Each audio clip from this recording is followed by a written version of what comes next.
5 credits away from completing high school, and I didn't do it. 10 years later, at age 28, Jackie finished her high school diploma. When I found out that I was pregnant, I know that I had to do something for myself if I wanted to make her a better person and provide a better life for her.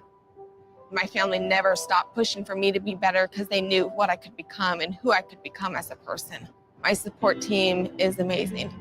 The educational director, my sister, and even my 7-year-old daughter has just been more than the support that I could ask for. I've been given an opportunity, and I'm just thankful for it. No one gets a diploma alone. If you're thinking of finishing your high school diploma, you have help. Find free adult education classes near you at finishyourdiploma.org. That's finishyourdiploma.org. Brought to you by the Dollar General Literacy Foundation and the Ad Council. Finally, a good reason to have a smart house. Just say, Alexa, play 93.7 The Ticket, and we'll magically start playing. How's it work? Nobody knows. Don't ask questions. The captain, Vershawn Jackson. VJ, did you ever get a chance to meet Broderick Sandman Thomas?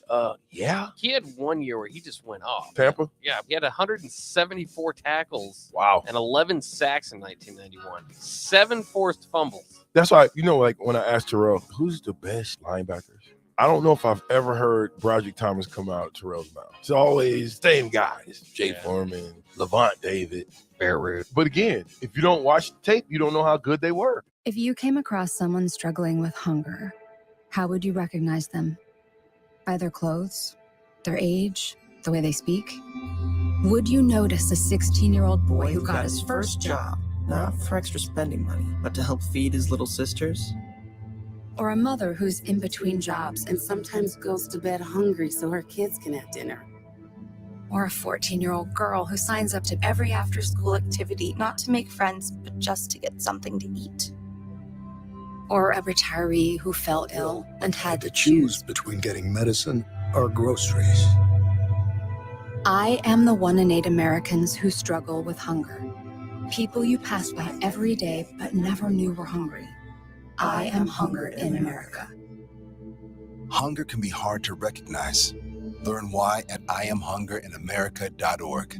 Brought to you by Feeding America, 200 Food Banks Strong, and the Ad Council. Happy Hour. We're speaking to Nate Rohr, the voice of Husker softball. Are they going to need more seats at Bowling? Absolutely. This is the sort of player that grabs your attention like that. Nate, do you think it's at all possible to add a second level to the press box? They have kind of that attic thing where they put cameras. I've wanted them to turn that into a second deck. But yeah, the press box is going to be really crowded. I might have to be scalping seats in the back of my booth next year. Weekdays from 1 to 2 on 93.7 The Ticket and theticketfm.com. This is Lincoln's home for sports talk on the FM dial. The home of Kansas City Royals baseball. KNTK FM Firth, 93.7 The Ticket. Live from the heart of Lincoln, America. Welcome to Ticket Weeknights on 93.7 The Ticket and theticketfm.com. Oh, Voice of Bob is such a liar. But we had to be because we still have some copyright things and some music and some stuff that we have to abide by in order to make sure everything gets streamed properly. So once we get the new music set for Husker Rewind, then we'll have our opens and all that stuff back. We'll be off and running, though. During the weeks, when you got the Husker weeknight, it'll be the weeknights replay. So it'll work out just fine on the weeknights. There you go. I'm Mike Melby. That is Harrison Arns. Harrison is filling in for Tom Stevens. Tom is out of town. I think he had hoped he would not be leaving today, but ultimately they left today, so he was unable to make it in. But Husker Rewind is going to roll on. We're going to crank through a couple hours and talk about all kinds of fun stuff. It's been a crazy week. Jordan Larson, we'll talk about that. We'll talk about Jordy Ball. Jordan Ball. We got Kalen. I don't know where you want to start. There's a lot. I don't know. I'll tell you what. Tom and I always start with the starting gate. If you got the music, let's fire that up.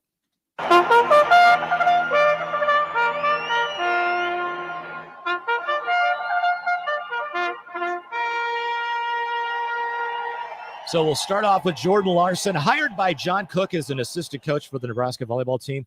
Last Tuesday, it was announced. So as soon as she gets done playing in the Pro League in September, she'll join the squad as an assistant coach. And the contract was like for $50,000, but it's only through the end of this calendar year. So then after that, they'll reevaluate. Does she want to continue to coach and be a part of the program that way, or is she going to continue to play?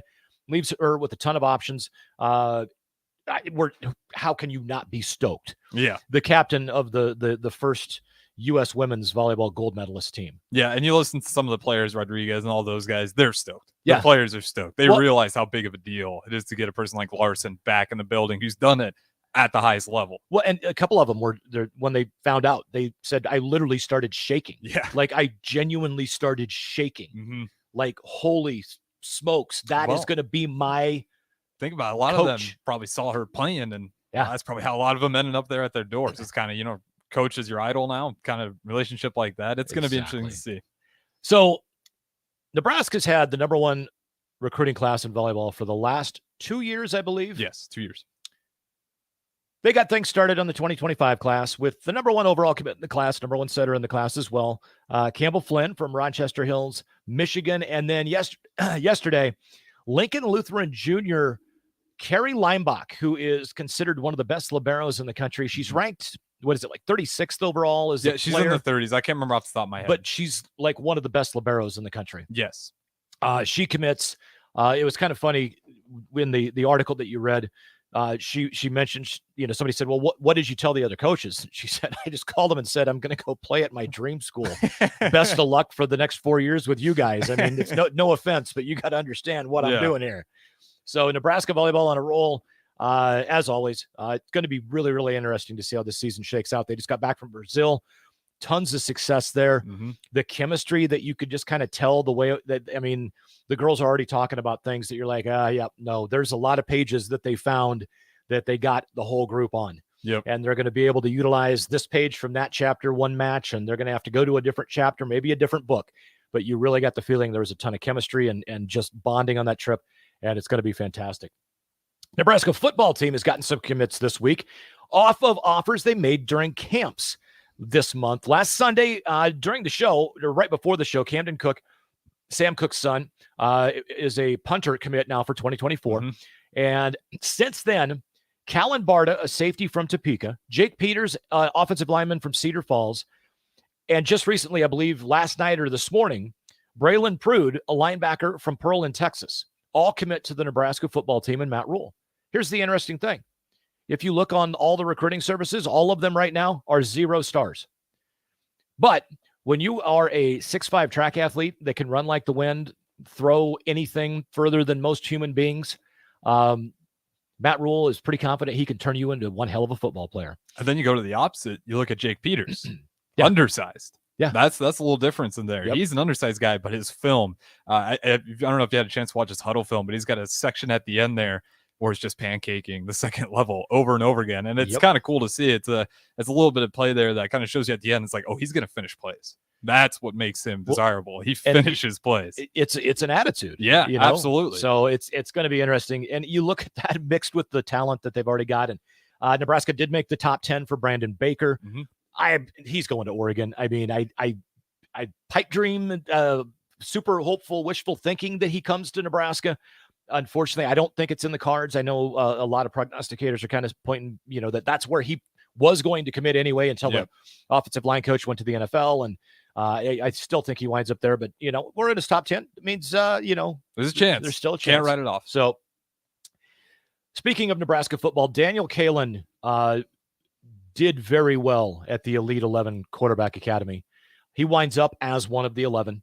That is saying something. Yeah, the 10th overall is where he finished up landing. But that's incredible because, you think about that class, especially, we're calling a lot of the games here at the ticket. You're just saying Flores. He kind of got rode off a little bit. I think people were aware of how good he was, but for him to do this, it just kind of tells you like, okay, he's not just good in the state of Nebraska. He is legitimately good. And there's a lot of schools that would have loved to have him, I'm sure now. Well, and some of his future teammates I saw the tweets, Danny Dimes, man, the dude just knows how to put a football where a receiver can catch it.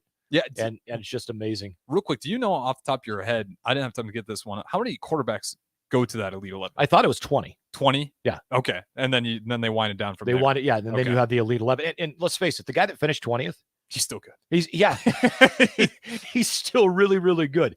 So, but props to Daniel Kalin, and he's doing his best to do some peer recruiting. I know he's in the ear of Carter Nelson all the time, the big tight end from Ainsworth. And it's going to be interesting to see how this class finishes up. College World Series underway up in Omaha. Friday, Florida knocked off Virginia. I watched the end of that game, and I'm not going to lie. That was one of the worst managed ninth innings by Virginia that I've ever seen in college baseball. Break it down for me. The guy that was on the mound was done. You could tell he was done. Had an opportunity to get him out of it, failed.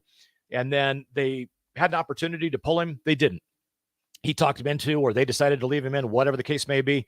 And he gives up a hard hit ball to the outfield. Didn't fool anybody. And then the next guy up, very first pitch, hits him right in the back. And I'm just like, the guy was like, they had honed in every ball, even the outs, the last inning were hard hit balls. Like, just no, he's done. Yeah. And they didn't. And ultimately, Florida comes back and wins in the ninth, 6-5. Much like Oral Roberts did to TCU, top of the ninth. Blaze, I can't remember his last name, but it's a bomb. And I'm talking like that is, there's baseball abuse, and that ball, holy smokes, he hammered that thing. But Oral Roberts comes back. They knock off TCU 6-5. Then yesterday, Wake Forest holds serve, the number 1 overall seed. They knock off Stanford 3-2. And how about the Bengal Tigers, man? LSU rolls last night 6-3 over Tennessee. TCU and Virginia are currently playing. I'll get an update on that before too long. And then tonight, Florida takes on Oral Roberts. Breaking news from earlier today, Bob Huggins has resigned as the head basketball coach at the University of West Virginia. He was arrested on Friday night for DUI, blew a .21. And in case you don't know the law, and it may be a little different, the terminology in Virginia, but that would be called an aggravated DUI, which is a lot worse than a normal DUI. And he ultimately elected this morning, actually last night, but it got announced this morning that he is going to step down. The arrest came just 6 weeks after he used an anti-gay slur in an interview with the Cincinnati radio station. It's not exactly the end that anybody expected for a guy with a Hall of Fame career. 935 wins. 26 NCAA tournaments, 2 Final Fours, a guy that I was pounding my fist on the desk to any athletic director at Nebraska over the last 20 years. Find the dump truck of money and pay him and get him here. He will have us win. I think we got our guy in Coach Hoiberg. It's taken a little longer than most think, but Bob Huggins out at West Virginia, and they have opened up a nationwide search. U.S. Open, Wyndham Clark, last I checked, had a 1-shot lead, and that is now gone. He bogeys 2. Rory has tied him at 10 under, and Ricky Fowler is 1 over. He bogeyed 2 as well. So you got McIlroy and Wyndham Clark tied at 10 under. McIlroy through 3, Clark through 2, Fowler through 2. He is 1 back at 9 under. And let's see, Scotty Scheffler still in the mix, 3 shots back at 7 under. So Tommy Fleetwood did his best. He shoots a 63 today, but it's probably going to be too little too late as he posts 5 under. So I don't know if the rest of the field's going to come back 5 spots, but we'll see what happens. This past week, Denver won the NBA championship. Vegas won the NHL championship. And I joked with you earlier, and no one cared. Hey, I care about the Nuggets, man. I know you was cared honest about the Nuggets. And that's the points to prove. And Jokic. And talk to me a little bit about the fun part of having friends that are massive fans of other teams that like felt they just needed to disrespect Denver. Yeah, well, a lot of it, I'll be honest I didn't know a lot of people that were rooting against Denver. I just felt like a lot of people were saying it's going to be uninteresting. And I feel like that was kind of the chip. Like, this is going to be an uninteresting finals. What do we got? The A-seed Heat, who, just an anomaly, 28th offense overall, bottom of the league in 3-point shooting. Somehow that all flips. And then you kind of get this build up to where you kind of thought it was going to be a blowout. But over the past 5 years, I think in the past 5 years, it was second up there in rating. So it did well on numbers. And again, it just drove me nuts. It felt like that was the first time everyone realized who Jokic was. And they finally got to see it on the stage. And it's like, he's been this guy the whole time. Jamal Murray, he's suffered an ACL tear. That really took him out of one of the playoffs. Just those guys not being healthy together. And this is what it looks like. It gets really scary. They got Aaron Gordon. They got KCP. You got Michael Porter Jr., who you still don't know what his ceiling is. You got Jokic. He's staying. You got Jamal Murray. I don't know what the next few years look like, but it looks pretty Nuggets heavy. If they stay healthy, again, I think the overall NBA audience is finally just becoming aware. And even non-NBA fans, that was one thing I thought was funny talking to my girlfriend. I was like, just watch this guy. I just want you to watch this guy because she knows nothing about basketball. And at the end of the game, she's like, oh my God, how is he that good? It just looks like he's throwing the ball around. And sure enough, just an all-time playoffs performance. Well, and the team that succumbed to Denver in the conference finals. No, the Western Conference. Because that was LA. Yeah. But the Suns. Yep. Who semifinals. In the semifinals, their outlook just got a little brighter. They just acquired Bradley Beal from the Washington Wizards. So that deal just announced here within the last 15, 20 minutes. Yep. And they gave up Chris Paul, which you kind of knew already. They were looking to waive him. And then Landry Shamet. And then we don't know the full details, but multiple second-round picks and multiple pick swaps. So we'll see what that looks like once. I'm sure Sham will be on here pretty quick. But yeah, so they're giving up Chris Paul, Landry Shamet, and multiple second-round picks. It's going to be interesting. You're going to have three guys that are all capable of putting 30 points plus a game. Oh, exactly. On the starting floor. So the spacing's going to be insane. Ayton's just got to finally break through. He's a guy to me that's just kind of plateaued in his NBA career. I keep waiting for him to take that next step, and it's just kind of been that same. He's a good player, but you want that ceiling to go up, and you worry that he isn't as hungry to kind of break that ceiling as maybe all the fans are. Oh, exactly. And there is a final from Omaha. Virginia is out. TCU knocks them off 4-3.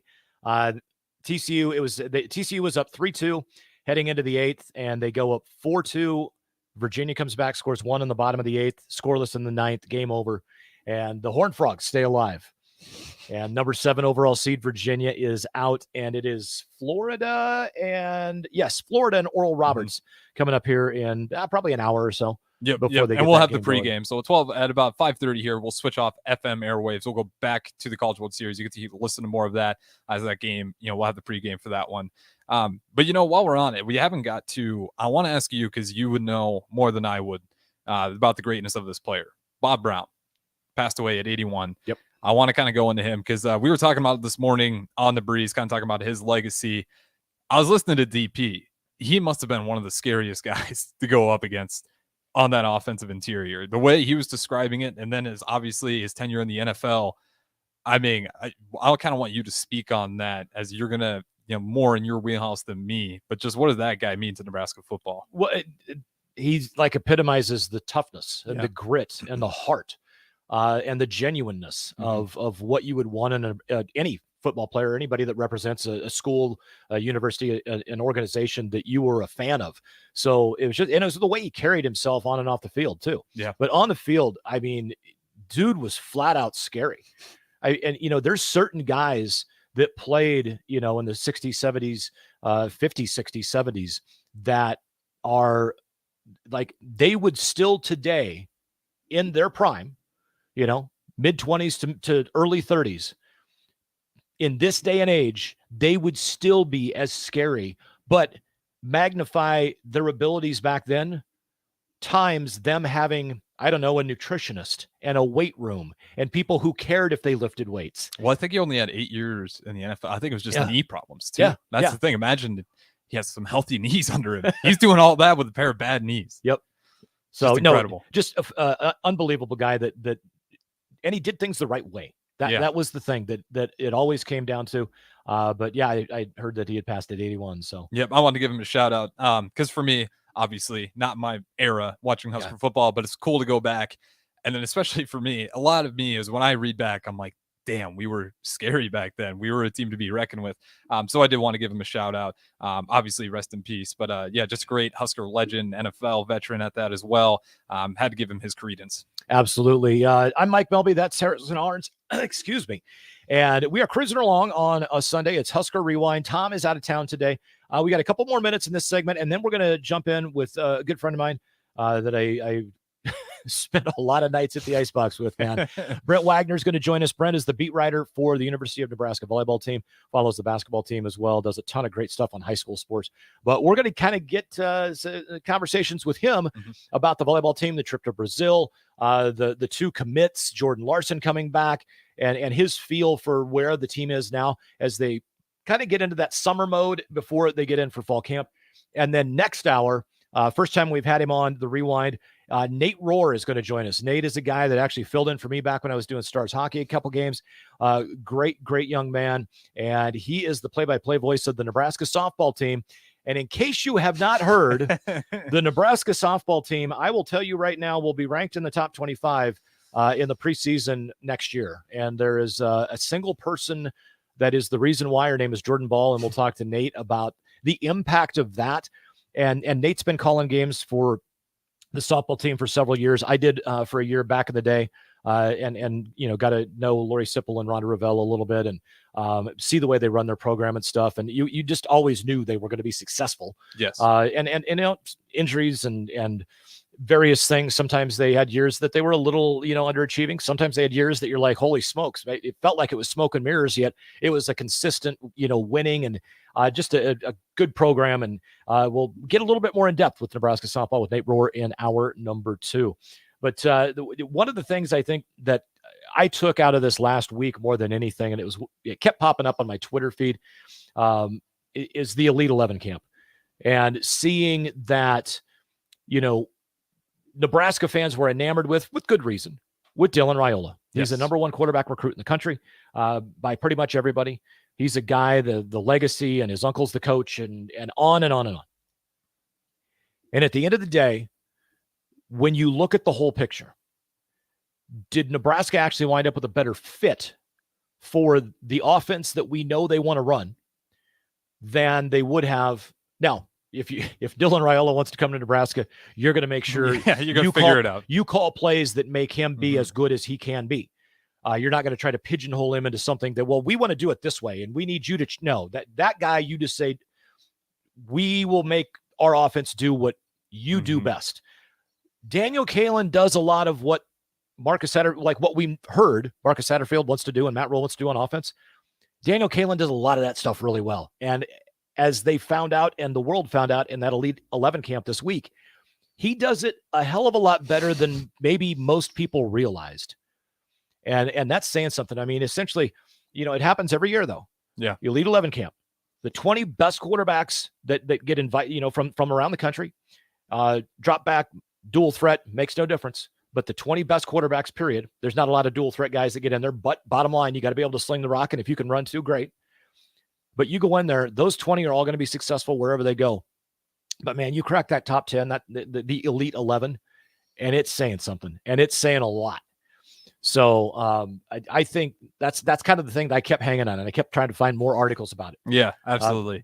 It's just impressive. And like the thing you're saying, I think what's really sticking out is, at least for me, I'm pleasantly surprised. I just wasn't aware he was that good. And I guess what he's showing, especially as a pocket passer, is a lot of what I'm reading. He's got a very good feel for the game. If he needs to drop it on the back shoulder, he can put it there. He doesn't have a whole lot of problem, seems like, pinpointing on where that ball needs to go. I've also heard he does not have a whole lot of problem throwing the ball a long way. Yeah, that's also been a recurring theme. Or at a high velocity. So, but props to Daniel Kaelin and his performance at the Elite 11 camp. Nebraska's got a good one there. Let's go ahead and get a hold of Brent Wagner.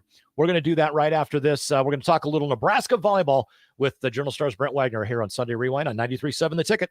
America's been around since 1776. That's nothing. America's still just learning how to party. The Irish?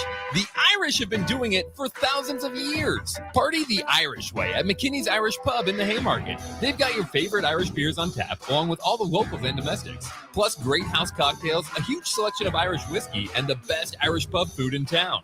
See the full menu and list of specials online at mckinneyspub.com, or just head down there. McKinney's Irish Pub at 7th and P in the Haymarket. On the Block with Strick and Austin. The other part of this that I think is going to be on Jordy Ball's plate, fair or not, is peer recruiting, especially in-state recruiting. Shoot, yeah. I became the recruiting face for Nebraska. Like, pretty much whenever there was somebody that they wanted, they would send them to me because there's nobody that can sell Nebraska like somebody who has been to Nebraska or lived in Nebraska. Weekdays from 2 to 4 on 93.7 The Ticket and theticketfm.com. Hi, this is Pastor Tom. Did you know there's a place kids can seek out help when they're away from home and something goes wrong? They find themselves in a difficult spot or even a dangerous situation. Maybe another child is bullying them or a stranger is following them. Perhaps on a date and things just go bad. In Lincoln, here's where they can find help. It's called Safe Place. Safe Place is a national program for children taking place in thousands of cities across the United States. The People City Mission is sponsoring this program in our community and has set up a number of businesses, fire stations, schools, and nonprofits around the city to become safe locations where kids can seek out help. They just need to look for the big yellow sign that says Safe Place on it. Then go inside and ask for help. We will be quickly connected to them and ensure they make it back home or to whatever resources are needed. If you'd like to find out more about Safe Place and ways in which you can get involved, just go to pcmlincoln.org. Remember, when we all do a little, we change a lot. 1 in 3 adults has prediabetes. 1 in 3. That means it could be you, your football buddy, your football buddy, or you, your best man, your worst man, you, your dog walker, your cat jogger. While 1 in 3 adults has prediabetes, with early diagnosis, prediabetes can be reversed. Take the risk test at doihaveprediabetes.org. That's doihaveprediabetes.org. Wait, did they just say 1 in 3 adults has prediabetes? That's 33.33333% of adults. That means it could be me, my boss, or my boss's boss, or me, my favorite sister, or my other sister. That's 7 members of my 21-person romantic book club. Wait, the 1 in 3 could be me, my karaoke partner Carol, or my karaoke enemy Jeff. I'm going to take the risk test at doihaveprediabetes.org. Brought to you by the Ad Council and its Prediabetes Awareness Partners. Serve Nebraska believes that volunteers are part of what makes Nebraska great. Each year, the Step Forward Awards honors volunteers from across the state who serve their communities in outstanding ways. We hope you'll join us this year at the Step Forward Awards luncheon on October 27th in Omaha. Help us thank volunteers with a celebration to remember. To register, visit serve.nebraska.gov and click Register Now. We hope to see you there. Paid for by Serve Nebraska. Aired with the Nebraska Broadcasters Association and this station. On the Block with Strick and Austin. The other part of this that I think is going to be on Jordy Ball's plate, fair or not, is peer recruiting, especially in-state recruiting. Shoot, yeah. I became the recruiting face for Nebraska. Like pretty much whenever there was somebody that they wanted, they would send them to me because there's nobody that can sell Nebraska like somebody who has been to Nebraska or lived in Nebraska. Weekdays from 2 to 4 on 93.7 The Ticket and theticketfm.com. Back to The Ticket weeknights on 93.7 The Ticket and theticketfm.com.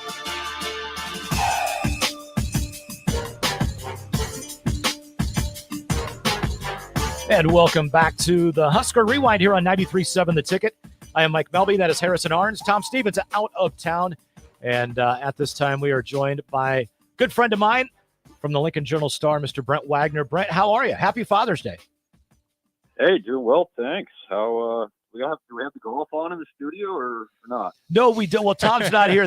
Tom's the obsessive one with golf, but I do have it up on my laptop so I can keep track of the scores. Man, it's gonna be a great finish. Four guys with the chance to win it right now. Oh, I know. Who's not pulling for Ricky Fowler right now? I mean, come on. I know I am. Yeah. So there you go. Harrison, Ricky Fowler, yes, no? Yeah, I'm going for Fowler. Okay, so it's unanimous. Everyone on the planet Earth is rooting for Ricky Fowler because the three of us are. Brent, it's been an interesting week for you. You know, the volleyball team comes back from their overseas trip down in Brazil. They had a little bit of success, or a lot. Let's start with that. What did you take away from the trip, the games they played down there, the bonds that were built? What have you heard and found out about that took place within the team on that trip? Oh, it went really well. It's kind of new for John Cook. Usually they go to China and Japan, which he really likes. I think they get better matches over there, just kind of the competition they can get playing over there. But yeah, it went really well, and The thing is, they just kept getting more matches and more practices for this young team they have. So they got 5 freshmen and 1 transfer, and they got a lot of people that can play and a lot of people that are probably pretty even. And so one night they could play one group of players, and the next night they could play a completely different group of players and let them compete and let them get great experience. And it went really well on the court, went well off the court. Just really cool country because of how big volleyball is, how volleyball is appreciated there. Like a lot of places, in America, obviously high school sports is really big. Some of these other countries, it's more of these academies and these national teams. And, they go to these places where they just play volleyball all day. So I think it was really cool, cultural experience, a volleyball experience. And yeah, it's just a massive advantage for these teams. And there's a lot of them this year. I mean, Wisconsin's on a foreign trip this year. Creighton's on a foreign trip this year. A lot of them, they had to delay, didn't take a trip because of the pandemic, and now everybody's starting to get back into trips. So there's going to be a lot of other teams that got this advantage, but just a massive advantage, especially when you have a young team. They got to practice for 2 weeks before they went, and then 2.5 weeks down there, and they've either practiced or played matches for at least 10 of those days, and lifted weights and did some cross training stuff. So huge advantage. And now they'll roll into summer conditioning and working camps and stuff, and should be good to go. The one thing that I noticed that came out of that trip more than anything, and I think it did surprise me. I don't know if it surprised Husker fans. I probably did not surprise you, but we know who the captains are after that trip. Tell me a little bit about how that all transpired, and were you surprised at the captain picks? Yeah, that's another, I think, advantage. It could be an advantage. A lot of times they'll wait until, I think usually like during the scrimmage, which is only a week before the first match, is a lot of times when they do that. But they've kind of been setting up for this all year. They've had leadership classes, and they made it optional, and they'd do these sessions or whatever, and they'd say anybody who wants to come can come, and everybody did. So that's really cool to see, especially with a young group. And then when they were down in Brazil, they did a thing where anybody who was interested in being captain could, sounds like, could get up and give a little speech about why they wanted to be captain, what it would mean to them, and things like that. And then they had individual meetings. Everybody had individual meetings with the coaches and kind of said who they thought would be good captains and why. And then coming out of that, they picked Merritt Beeson and Lexi Rodriguez. I guess maybe not a huge surprise if it was just 2. Certainly they could have probably had a third one in there, but Lexi has been a captain, and John Cook really likes somebody who's going to be on the court a lot, be one of those captains. So there's somebody always there on the court leading, and she will certainly be on the court as your All-American libero. I mean, Merritt, certainly you expect to start. I don't know necessarily, she may not be playing all the time. They may sub her out some.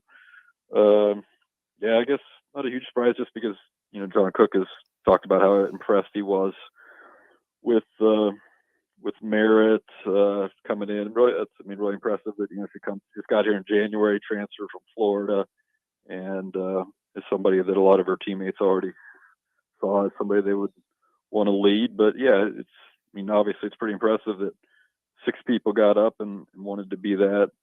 And there's still going to be good leaders on that team. Lindsay Krause would be a good leader.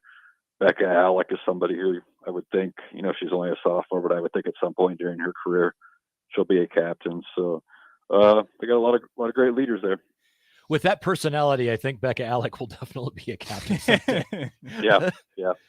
I would have been shocked. I mean, would have been shocked if it happened now, but certainly you would expect it to happen at some point in their career. Yeah, absolutely. And then Brent, stepping in here for Tom Stevens, I got a question. You were talking about how in the past it's usually been over in Japan, over in different countries. Being in Brazil, out of curiosity, is anything kind of unique about this trip to you that really stood out, kind of being the first time down in Brazil for these guys? I would say it wasn't quite as, I don't know if rigorous, but usually when they go to China and Japan, it's just a lot more different culturally, different foods, staying in like dorms, a lot tougher travel, you're going from country to country. This was a little more resorty, I think, and time on the beach and things like that. Certainly they worked hard and they trained hard, but probably just not as rigorous as far as the travel and accommodations and things like that. But with Brazil, but certainly good volleyball, and they got to be in some cool environments. Down there, they played the Brazil military team. They played them on the base, so a lot of the base people came to watch. So they probably played on some bigger crowds down there than they will in some of those other smaller Big Ten teams that they play during the year. During the week, it was announced that a former Husker player is going to spend a little time on the sideline for John Cook this year. What are your thoughts on Jordan Larson coming back to be an assistant? Oh, it's just I'd say it's great, great for the team. It's kind of an interesting thing where they're just adding a third position, so it's not like somebody had left. So it's nice, so they can just kind of add things. It's not like she has to come in and be the recruiting coordinator. She doesn't have to come in and be the defensive coordinator like Jalen. So they can just find things, adapt things where she can take her past experience and the things that she's really good at, and they can just enhance what they're already doing. And that's good because she's going to continue to kind of be back and forth, or kind of part-time for a while she's still playing with the United States national team. She's going to be here sounds like she'll be here pretty much full-time then in October, November, December when the season's going. Then when you get to January in the off season, she won't be here quite as much. She'll probably be playing professionally, but she'll still be involved with talking to players and things like that. But yeah, just another voice. I don't know that she'll be saying, she'll be saying the same things that John Cook might be saying, but coming at it from a different perspective. Somebody who's currently playing and is, obviously one of the best outside hitters in the world, and just a different message, probably a different approach. Recruiting, certainly. Everybody talks about recruiting, how it'll be a big advantage. Well, the recruiting is really good right now, and a lot of that is because of Jalen Reyes, who's one of the best recruiters in the nation, just works extremely hard at it.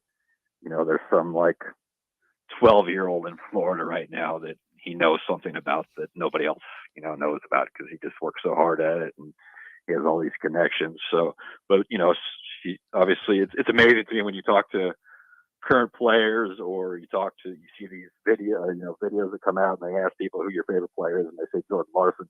Well, it's amazing still, because most of the people were very young or not alive when Jordan Larson played college volleyball. That was 2008. And so much of the national team stuff is, overseas, and it's not really on TV. The Olympics is on TV, but, a lot of these things are small webcasts at like 3 a.m. or something like that. But, Jordan Larson is just still this figure in the sport, and just a really genuine individual, and she talks to people. And so just a great recruiting advantage as well, and a mentor, and, anything she can do is just going to be something extra to help the program out. Brett Wagner from the Lincoln Journal-Star joining us on the Husker Rewind here on 93.7 The Ticket and theticketfm.com. Brett, sticking with one more question on Jordan Larson. The contract ends in December, so she can continue her professional career if she chooses to. Is there any indication what happens in 2024? Do they have a handshake agreement? Is there anything that you know about, or is it still going to be kind of wide open? Oh, I don't know. I haven't asked anybody about that yet. I think that just, allows her to continue to play. That kind of, I imagine they'll continue to evaluate that as far as her professionally and how it goes now. And, I need that. I don't know. I don't want to look into that too much. I think regardless, previously they had college teams were allowed to have a volunteer coach, and she was going to come do the volunteer coach. And then it just happened that the NCAA added this extra position, so it just allows her to be a full-time assistant coach, and that allows her to do more recruiting and things like that. So the 2025 class was allowed to commit earlier this week, and Nebraska, they kind of started where they finished the last couple of years. Again, they get the number one setter in the country, and I believe the number one overall player in the country in Campbell Flynn. And then yesterday, Carrie Leinbach from Lincoln Lutheran, one of the best liberos in the country, announces her commitment to Nebraska. What is the secret with Jalen Reyes and the way he's able to recruit and put these classes together? And I know it's a team effort, but he is kind of the guy that is the linchpin for that whole operation. Is it just sheer determination, hard work, and just desire to not give up on anybody? Oh, I think it's a lot of things. Just he's got a really good personality. You know, you like to be around him. A great energy. Yeah, he'll hit the road. He'll fly all over. You know, he'll do a practice here on like a Wednesday night, and then he'll fly to Michigan just to watch like a club practice for 2 hours, and then he'll fly back so he can be at practice the next day.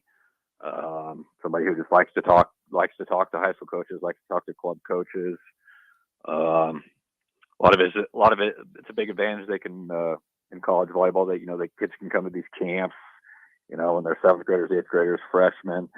So that, you know, they're actually coached by John Cook and Jalen and Kelly Hunter for, you know, 3 days, and they're in the same gym as Nebraska is, doing the same drills, scrimmage and things like that. So you just get a real taste of what it would be like to be a player there. And then obviously they see Nebraska play on television and 8,000 people there. I mean, it's certainly a team effort. You know, if the head coach wasn't successful and also, you know, good, easy to talk to on these Zoom calls, you know, they wouldn't be coming just because of Jalen. It's a real team effort with Jalen, you know, kind of signaling in, these are some players we should start looking at, you know, when they're really young. And then when they get sophomore, then John Cook will go to these club tournaments and he'll look at 20 players and narrow it down to 10 they're really going to focus on. Kelly Hunter also has a really big personality as well, and he's really personable. So it's just it's a really, really good team effort thing they got going now. And, you know, like Jalen will always say, he's like, you know, it's not easy, but it's a lot easier to be the recruiting coordinator at Nebraska than most other places, just because of the tradition and the atmosphere and the current players on the team. They're, you know, great people. So it's a good thing they got going now, obviously. That it definitely is. Brent Wagner from the Lincoln Journal-Star joining us here on Husker Rewind. Brent, before I let you go, what is Nebraska volleyball's itinerary right now? Obviously a little bit of a break. When do they kind of come back in late summer, early fall, and start in earnest working on the 23 season? I mean, they're around now. They'll do, you know, I think they condition and weight lift early in the mornings. They can work a lot of times. They'll be working summer camps. There's probably 2 or 2.5 weeks where they're working camps. That means the players are demonstrating. The Nebraska players are demonstrating drills and helping coach teams. Then they'll get a few weeks off. I think probably like August 8, 9, somewhere in there is when 7th maybe. It's when the official practice begins, and they can do 2 days, and, you know, they basically do a couple of weeks of that, and they have the scrimmage, and then they get going on the regular season. So, you know, a lot of strength and conditioning stuff, and you know, they'll get some reps in, kind of player-led practices, and just a lot of things to get used to the setters and the hitters. Seems like there's going to be a little bit of free time for Brent Wagner to go enjoy his summer too. What do you got planned for the rest of the summer, Brent? Yeah, it was certainly busy this week, but yeah, we'll hopefully get a little time off. Exactly. Well, greatly appreciate your time, especially on Father's Day to jump on and hang out with us, talk Husker volleyball. Obviously a big week there. Hope you have a fantastic rest of your summer, and we'll talk to you again sometime soon. All right. Thanks, guys. Brent Wagner from the Lincoln Journal-Star joining us, talking a little Husker volleyball. Boy, quite a week. All the success they had in Brazil. Follow that up, Coach Larson. Mm-hmm. Coach, like, really? You're throwing Campbell Jordan Flynn on Larson. top of it. Yeah, and it's been a wild week for volleyball. Tons of success, and we're going to kind of keep the female sports at Nebraska theme going in the second hour when Nebraska softball play-by-play guy Nate Rohr is going to join us, and we're going to talk a little bit about Jordan Ball and Ron Revelle and her program. So we'll do that next hour. Right now, though, we'll take a break, get into our last segment of hour number one. It's Husker Rewind here on 93.7 The Ticket. Chronic pain, allergies, or illness are permanent and something you're stuck with.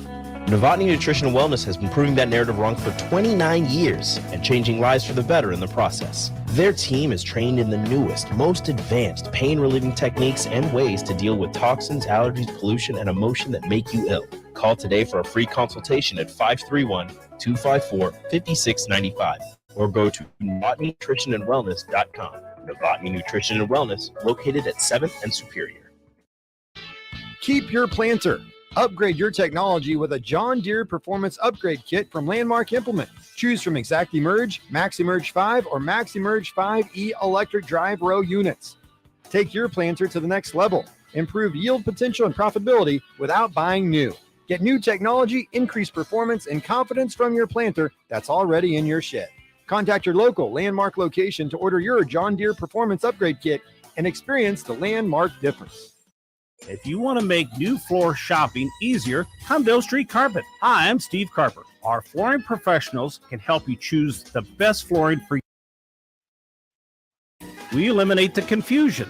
Even better, you'll be enjoying your new flooring much sooner. No 6 or 8 week waits. We'll install right away and save you money on installation. Floor shopping made easy every day at O Street Carpet. O Street Carpet. 1732 O Street. Family owned and operated. Always the best value.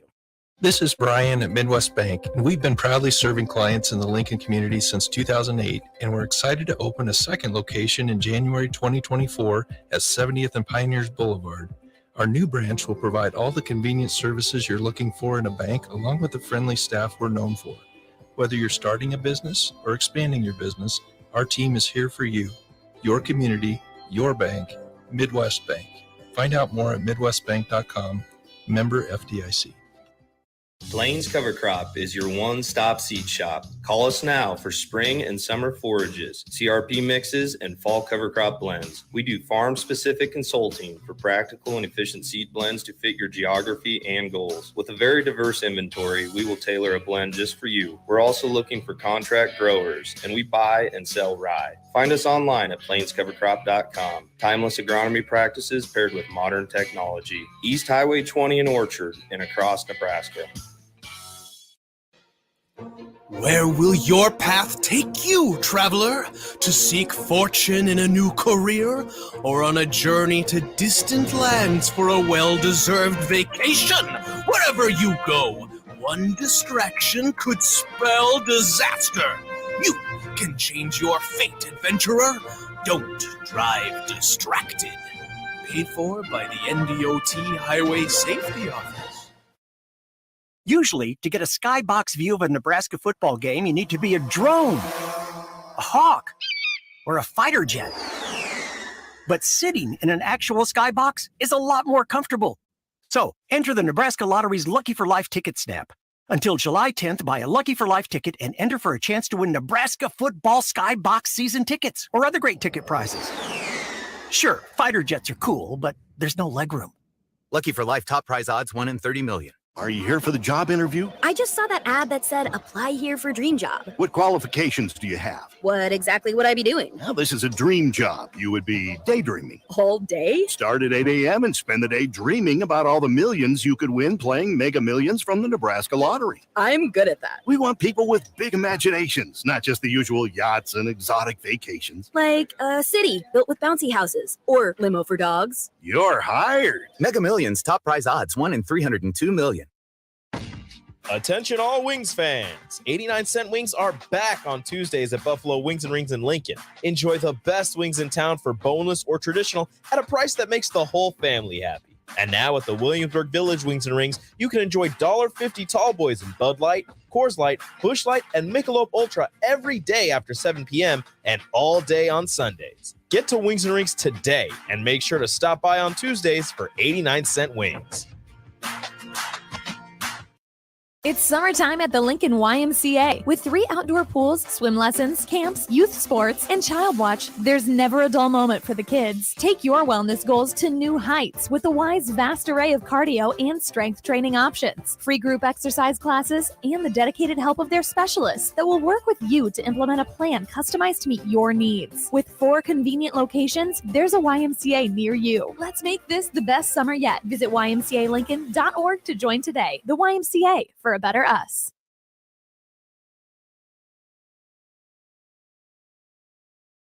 Back to the Ticket weeknights on 93.7 The Ticket and theticketfm.com.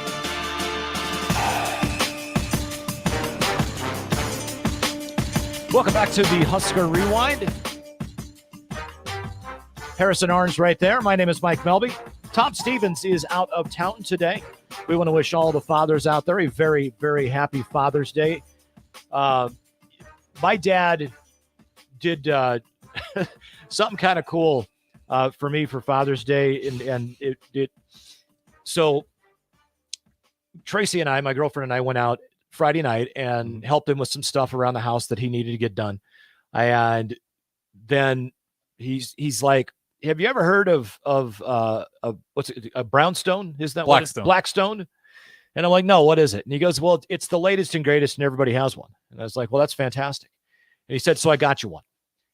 And I'm like, well, that's awesome. And I looked it up, and I'm like, okay, this is going to be fantastic, because Tracy and I are building a real nice outdoor area. We redid our deck and the patio and a steel roof canopy, and we're going to make an outdoor kitchen. Okay, you got the grill spot. And, Getting ready to go. So we've got a charcoal grill, we've got a gas grill, we've got a stand I'm building for a pizza oven, and I'm like, this Blackstone is like just gonna like, yeah, cherry on top. So my dad from Alma, Nebraska, this morning gets up, and we load the Blackstone in the back of his pickup truck. He drives it to Lincoln and delivers it for me. So big props to my old man for. That's a hell of a Father's Day present to do that. He already headed back. I said, well, you want to come hang out at the station? He's like, I ain't talking on the radio. And I'm like, you don't need to. You just, hang out. Well, whatever. And he's like, no, I'm going back. Yeah, I might need to give my dad a call. I didn't get a Blackstone this morning, so I don't know what's going on. But no, yeah, it was pretty cool. So happy Father's Day, though, to all the fathers out there. U.S. Open golf tournament going on at LA Country Club. Wyndham Clark currently has a 1-shot lead. He's 1 under through 5. Rory is a shot back at 10 under. Ricky Fowler, sadly, has struggled. He just bogeyed 5. He is now 3 back at 8 under. Scotty Scheffler is kind of hold and serve for the day. He's even par on the day, 7 under, 4 shots back. Boy, any of those guys would not surprise you unless it was Wyndham Clark. Mm-hmm. If you said those 4, and then the other guy that's still playing that may have a shot, he's currently 7 shots back, is Colin Morikawa. But quite the challenge. We had Jim White on last week. He's the club pro at Fairways of Lincoln. And Jim played this course. And the winning score, I want to say it was Kenny Perry that won like the U.S. Senior Men's Open that he played there. Mm-hmm. And the winning score was like 10 over.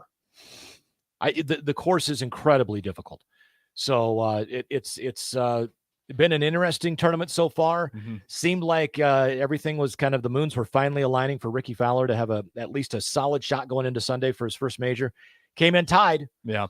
With Wyndham Clark, and so far a little bit of a struggle. 13 holes to go though. So yeah, it's been a little bit of a rough go, and then every time it feels like Fowler's right there, and it just hasn't gone that way for him. And like I said, we'll keep you guys updated, but it's looking like it might be Clark, which is surprising because it is funny. You said before this started, that's kind of the guy that if you shout it out, that's the long shot.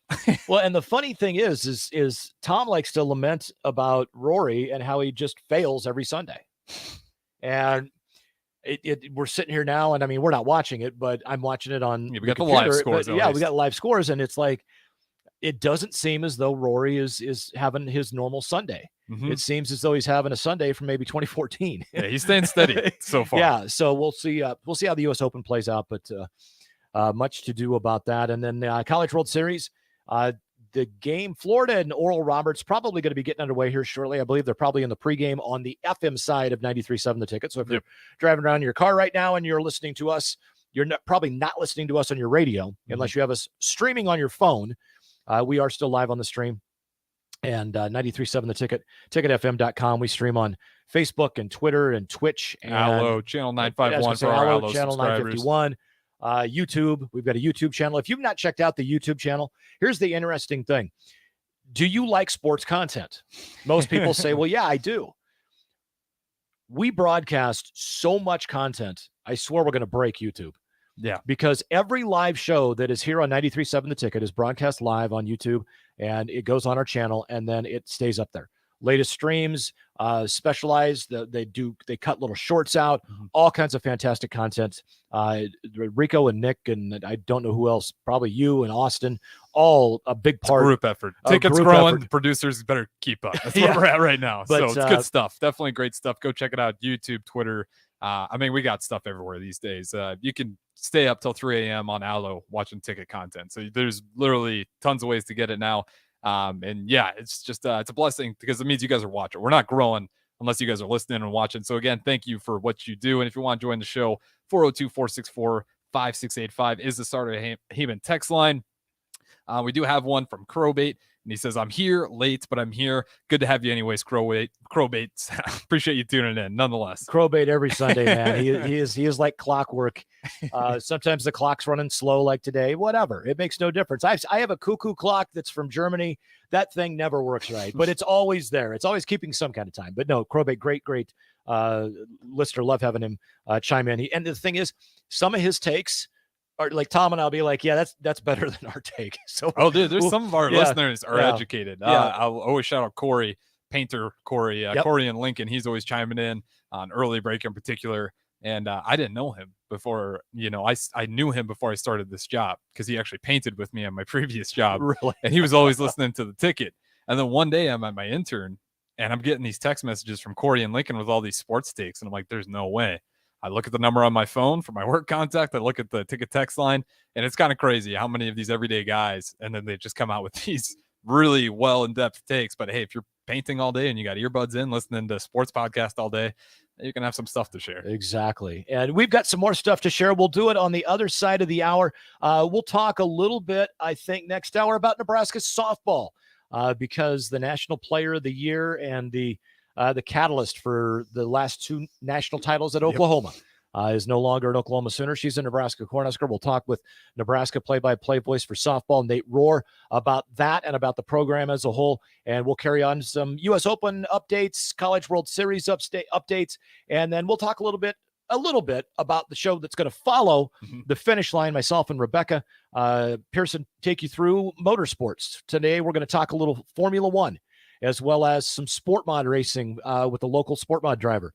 Yeah, it's going to be fantastic. But all of that still to come over the next couple of hours right here on 93.7 The Ticket. Hey guys, Jake Sorensen here from Early Break. The garage door at our house has been needing replacement for a couple years, and a few months ago, we finally did something about it. Steve's Garage Doors and Service was great through the whole process in providing options and also going to the next level to get a door that was approved by our HOA. And best of all, the removal of the old door and installation of the new door was done smoothly with no issues. Call Steve's Garage Doors and Services today at 402-480-9462.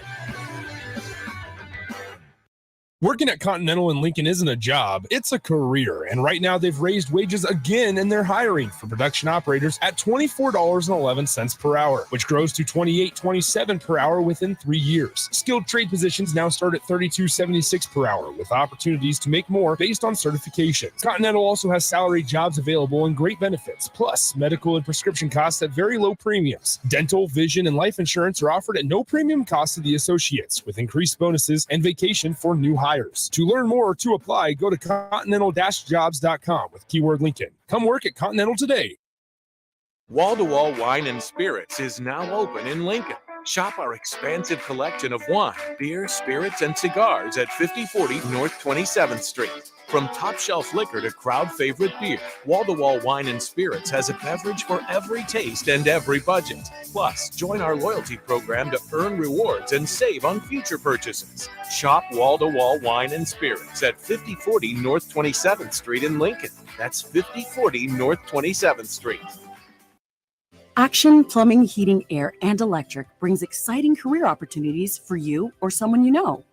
They are now hiring plumbers, electricians, and HVAC techs and installers to continually build their professional team.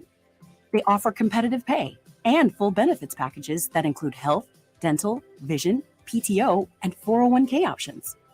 Action has created a positive team environment for over 50 years. Apply online at actionlincoln.com. The weather is hot, the kids are out of school, and you're on your way to the lake and summer road trips. Are you getting to your vacation spot comfortably, or is your car letting you down? Mullen Motors Lot is full of great vehicles to take home, so you don't have to worry about your current car barely surviving another road trip. Come check out their lot just north of 48th and Layton and find your next ride for summer road trips and beyond. Mullen Motors. No taglines, just quality vehicles. Mullen Motors. If you're in Lincoln, Waverly, or the surrounding area, listen up. Select Plumbing gets it right the first time on a variety of issues for your home and business, including general plumbing, water heaters, faucet and fixture repair, underground sewer and water repairs, backflow testing, and more. Keep your property free from leaks and other issues. Call today for a free estimate at 402-560-6197. Plus, they're hiring service plumbers. If you're in Lincoln, Waverly, or the surrounding area, contact Select Plumbing to inquire at 402-560-6197. Generation V. Opening a new location at 27th and Superior. Generation V. Join us this Saturday during our grand opening sale. Everything is buy one, get one free. Mix and match between Vape, Delta 8, and Kratom, or buy two of your favorites for the price of one. Buy one Elf Bar disposable, get one free. Buy premium THCA flower, get a free glass pipe. You decide what to BOGO this Saturday. Generation V. Don't miss the grand opening sale this Saturday at 27th and Superior in Lincoln. GenerationV.com. E6 contain nicotine. Nicotine is an addictive chemical.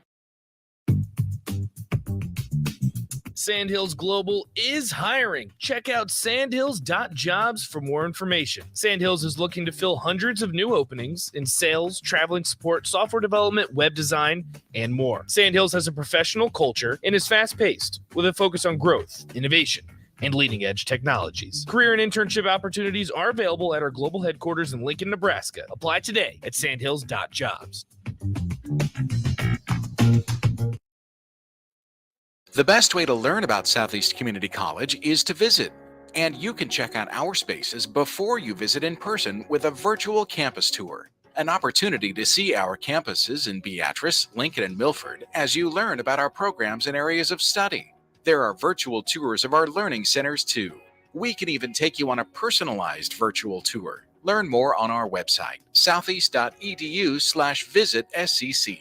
SCC, your path to possible. When you were a kid, clubs were cool. Robotics club or space club and stuff like that. But what do adults get? Book clubs and quilting clubs? No, forget that. How about a margarita club? Get to Upside Bar and Lounge and join the best club in town. 10 flavors of margaritas like Maui Wowie, burnt pineapple, and mango tango. Try all 10 of them and receive your own souvenir margarita glass. Make it your new Monday night tradition. $4 margaritas and $4 taco baskets. Grab the crew and head on over. Monday nights or any night. Upside Bar and Lounge at 29th and Pine Lake.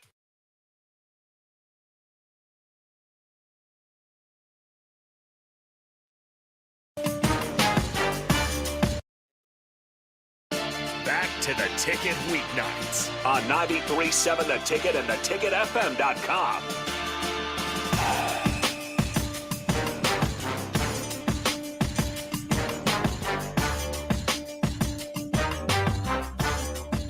Welcome back to the Husker Rewind. I'm Mike Melby. Harrison Arns across the way.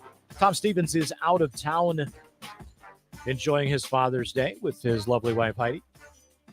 Don't know if the kids went with them or not, but at any rate, I know they're having a great time. U.S. Open at L.A. Country Club. Wyndham Clark has now opened up a 2-shot lead on Rory McIlroy.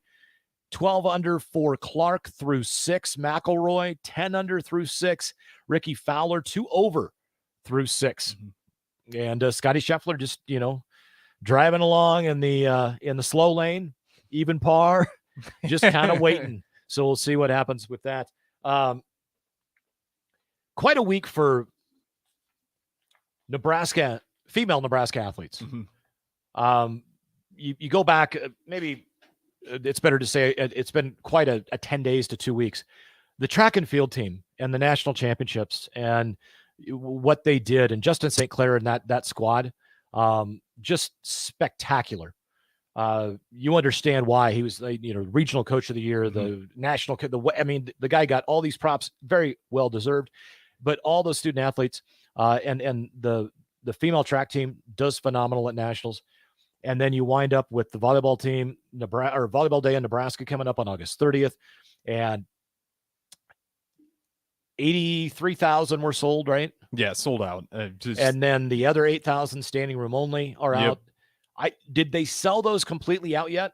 I believe it's sold out. The standing room only. I'm not sure how that is all going down. If that's just kind of free for all, I don't know how. Well, because they put out those 8,000 extra to try to get to the 90. Yeah. And don't tell me they're not trying to clip the world record, so not just the U.S. record.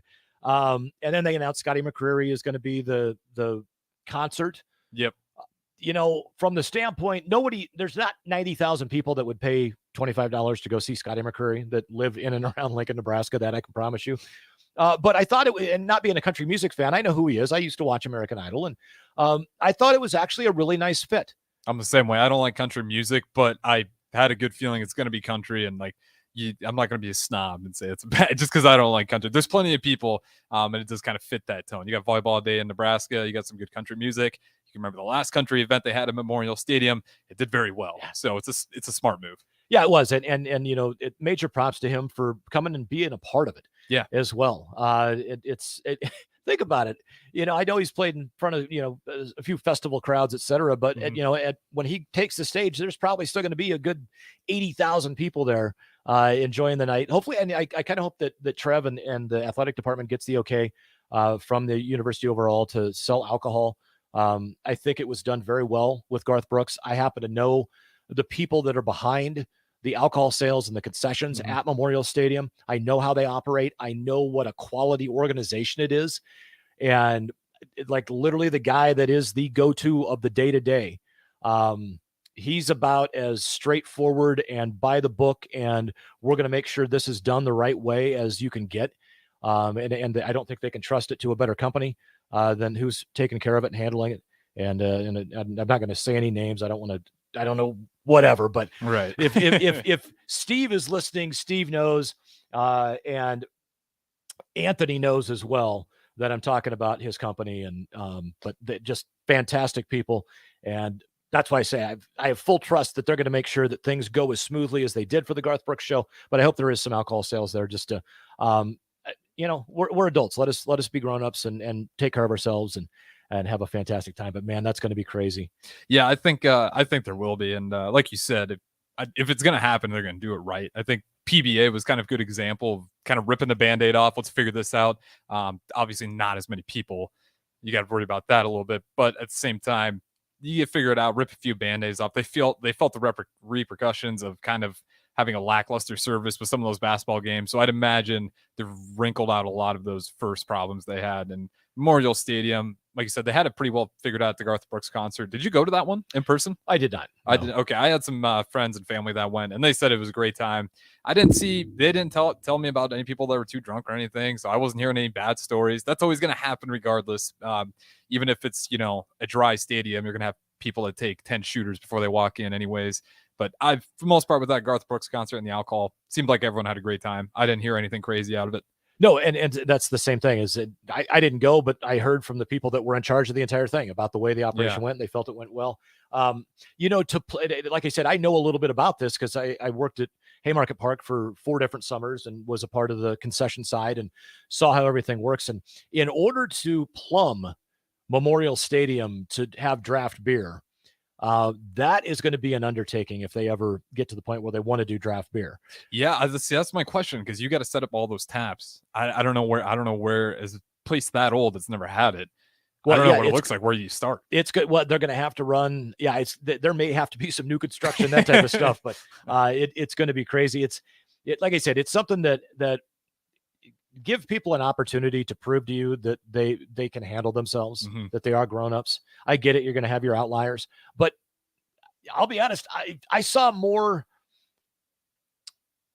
I'll call them just a younger generation of people at football games last year that were out of control drunk inside of Memorial Stadium than I did at any of the basketball games I went to where alcohol was served. It makes sense though. Yeah, if it's being served, you're not going to indulge. Well, that's early. the whole thing. Yeah. So if what's the old term? Good friend of ours, you know him very well, Nate Brennan. Okay, yeah. Him and his lovely girlfriend Carly Sievers. We met him at Wingfest, and it was so funny because Carly comes up to Tracy, my girlfriend, and says, "Did you prime?" And Tracy looked at her like she was speaking Mandarin Chinese, and she goes, "What?" She goes, "Did you prime?" And it was just like, what do you mean? Well, did you have a couple of beers before you came down? And Tracy's like, hell no. If I had a couple of beers before I came down, I'd be taking a nap right now. But no, it's Volleyball Day in Nebraska is going to be spectacular. And a big thanks to Brent Wagner from the Journal Star for coming on last hour talking about that. I was surprised that they named the captains. But at the same time, I'm not surprised at all with Lexi Rodriguez. Yeah, that one made sense. Yeah, and I to his point about Becca Alec, I thought she was going to be around the corner. Yeah, and it's going to be interesting with Becca Alec this year as well. Her brother Josiah is going to be playing for Nebraska basketball. Josiah comes in, and we haven't touched on basketball today, and I'm always open to have a conversation on Nebraska hoops. That's kind of my sport.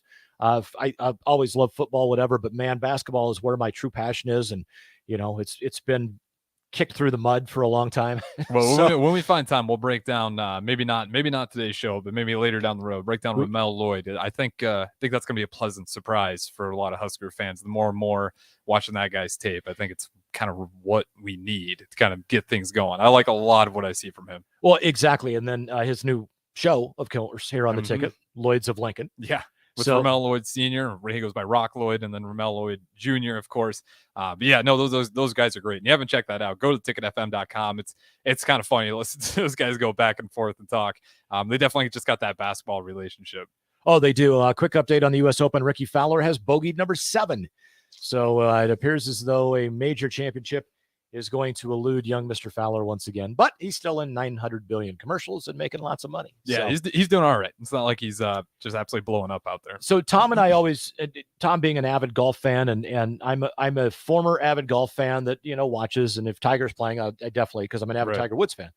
But I'd like to get your take and your perspective on the air quotes merger of LIV and the PGA Tour, Jay Monahan's involvement, how he handled it. You've read the articles and all that type of stuff, and read some of the behind the scenes stuff now that's come out. What are your thoughts on one, is this going to be a true merger? Who is going to be in charge? And do you think the U.S. government will actually allow this to happen? Because there's some monopolization and some antitrust and some other stuff that they're going to have to worry about. Yeah, we talked a little bit before we got going here too. And one thing, for a little bit there, I was wondering if the whole point of the LIV Tour was to start a merger. You look at how the ABA did it. Well, what's first things first? Let's overpay what we have. Now, LIV actually had the money. ABA didn't at the time, but they overpaid. They took the best players, and then pretty soon they got a lot of the best players, make the NBA desperate. To the point you have to buy them out. This kind of thing. They're taking away a lot of the best players. But the CEO does love golf. He's a very open, avid golf fan. I don't think he's doing it just for the money. But at the same time, I mean, the way this just kind of came out of nowhere too. You felt like you had this feud between the two, and then it's middle of nowhere. They just flip overnight. I don't know if they got to the bottom dollar, if that was the problem for LIV Golf, and they had to figure it out. And then again, if this thing goes through, this would be the first time a deal like this really happens with a sovereign state as far as the sports world's going. Yeah. So that's a whole new tricky bridge right there. And is the U.S. going to even allow something like that to go through? It's a sports show, but it feels like we're diving into politics a little bit. Well, yeah, and that's the thing, is I don't know that there's necessarily going to be politics in this, in the political landscape we live in today, where you have two extreme sides on both sides, and they're all a little crazy, and then you got a whole bunch of people in the middle that don't care enough to be overly vocal. Yeah. But this is going to be more of the old school. When somebody says there's a lot of politics involved, it's not the mudslinging that you see between liberals and conservatives, and Democrats and Republicans. It's more the political standpoint of, wait a minute, we need to dig into this, and there are some rules and regulations. We do have some laws in this country that allow certain things and don't allow certain things. And so all that's got to be worked through. And I know the Department of Justice is already looking into it. So that whole merger is still, to me, I think it's, I am not convinced it's going to go through. Yeah, you're pretty open about that. And one thing you brought up too that I want you to mention again is would be in place for the live golf players, for them. And once they come, if they merge, if it does happen, what happens to those guys? Is there any penalties? The penalty part, I think there's got to be. And last week we had somebody that texted in and they said, what did they do wrong? They took money. And it's like, well, yeah, but they took money and I get it, and more power to them for doing it. Yeah. If that's what they chose to do, I'm not going to fault them, but I'm also not going to watch the joke of a tour that it is, because it's an exhibition match. Well, you don't have to play very well, and you're going to walk home feeling pretty good. You're going to have a fat paycheck in your hand regardless. But they are talking about some monetary fines. Don't know what those are going to be. But the other thing is that PGA Tour players that didn't go take the money, what did they get out of this for the loyalty? And what I've heard is equity within the new company. So, it's essentially profit sharing. Yeah. So when the new company, Live PGA Tour Inc., or whatever they call it, the players that stuck with the PGA Tour are going to get a stake in that company, and it's going to pay them dividends over the years. Is that going to equal the $100 million that Brooks Koepka got for Rory McIlroy? It might.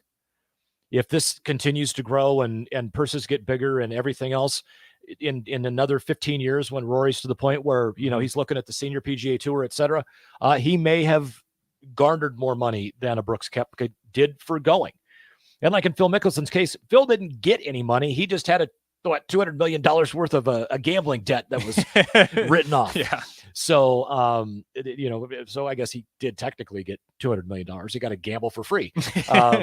But the way it all plays out, the golf to me is just second nature to all the legal proceedings and the jumble and the cluster that this thing still kind of is. And I think it will be for a while.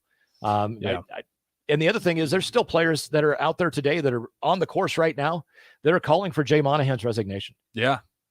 And the scary thing is the guy that stabbed them all in the back is the guy that essentially has complete control of the tour now. Not that he didn't when he was commissioner, but like he can literally do anything he wants to right now with the way they kind of the gist you're getting from the agreement. Yeah. And so if he wants to find the players that went to Live, he can do it. If he wants to suspend them all for a year, he can do it. If he wants to discontinue the Live Tour next year, he can do it. I'm curious to see whatever the decision is. I'm just going to be really curious to see what that first round of golf looks like when you get your Patriots, with the Brooks Koepka. What does that look like? Depending, because how these agreements go, I feel like it's kind of going to decide how a lot of these players are feeling once they do finally join together. To make it a completely fair deal where everyone feels okay, seems like an impossible task. I just feel like you're going to burn someone. And what that looks like the first time they get on the golf course together, those players that, I call them Patriots, call it easy, PGA Tour, whatever you want to call it, and your Live guys, however that deal goes down, we might see that on the golf course. I would agree. What do you think about team golf? I'm just curious. Now, in high school, I played on the golf team. There were 5 of us. The top 4 scores counted. And, at the end of the day, you came home with a trophy or a medal or you didn't. But you're always, as a teammate, you're pulling for your other teammates to do well. But I will tell you right now, I hated it when I did not have the lowest score on the team. Yeah. Golf's an individual sport. As much as I wanted our team to have success, me having the low score on our team made for a good day for me. It was just, I wanted the team to win, but golf is an individual sport. Yeah. When it comes to team sports, throw Mahomes and Tom Brady together as a team. Yeah, I'm watching. When it comes to competitive golf, I just want, if we're in an era where a lot of Tiger Woods' tournaments is he's on a team, that takes away a lot of his legacy. I don't want to see teams at that high of a level. Once you're that good of a golfer, the team stuff to me kind of falls away. Like when you're getting to the celebrities, high scores, I feel like for high scores, it's just kind of good to be in that team environment. You're still learning a lot. It's good to be in there. But as far as when you get to the elite, your PGA, your Live, I personally don't really care to see it. Me either. It's a gimmick to me. Yeah, it just is. I used the analogy a couple of weeks ago that if if one guy, Jay Monahan, now that we found out that it's Monahan that kind of has control, if he wants to go Caddyshack 2, full-blown, full-size miniature golf course, guess what? They're going to be hitting around windmills. Yeah. It's like, really? No. I'm with you on that. I'm a purist, man. I think I don't like the team golf concept at all. It works for college. It makes sense because that's the way you do it when you're in high school and when you're in college, and that's how guys go get scholarships. And you're not at the cream of the crop yet. Yeah, like you have a large. You need those spots filled. When you get to the top of the top, you're on your own. You jeopardize that with the team, especially if you're thinking once you're your own, essentially your own business, you're making all your own deals. Being on a team just makes that a little more complicated too. I can't imagine you'd really want to be on a team unless you're the worst guy on the team and you're getting money off of it. Then Exactly. of course that flips for you. Well, so and that's why I think a lot of the guys that were not necessarily household names went to live. Yeah, there you go. They got a nice big fat paycheck, and even if they stink and they come in last, guess what? They still get $1 million for the week. And it killed. You can't deny watching. You didn't see the passion. I think it just wasn't the same. The guys knew they were getting paid. Well, exactly. I think, I do wonder if it's just like a bottom dollar thing. If they saw where this was going, like the fan engagement, the complaints coming in, it just wasn't entertaining. Maybe one thing I do wonder how they could handle this merger is kind of split it up into seasons, give the PGA their designated seasons, and then you switch over to Live for their own designated seasons. That would be kind of interesting. And then obviously, when you do that from a Live standpoint, you have tournaments not in the U.S. Yep. The Live would be worldwide. Mm-hmm. And so that could never know. That's the only way I could really see it working, at least to me. And it might be the way it works. Yeah. So the way I know one thing works is if you have got the most dominant pitcher in college softball, you win. And a 2-time national champ. Exactly. So Jordan Ball announced that she was going to transfer to Nebraska last week. She's going to be a member of the Nebraska softball team. And I thought, you know what? I got a buddy of mine that I think knows a little bit about the Nebraska softball team. He's the play-by-play voice. His name is Nate Rohr. He's going to join us next right here on 93.7 The Ticket.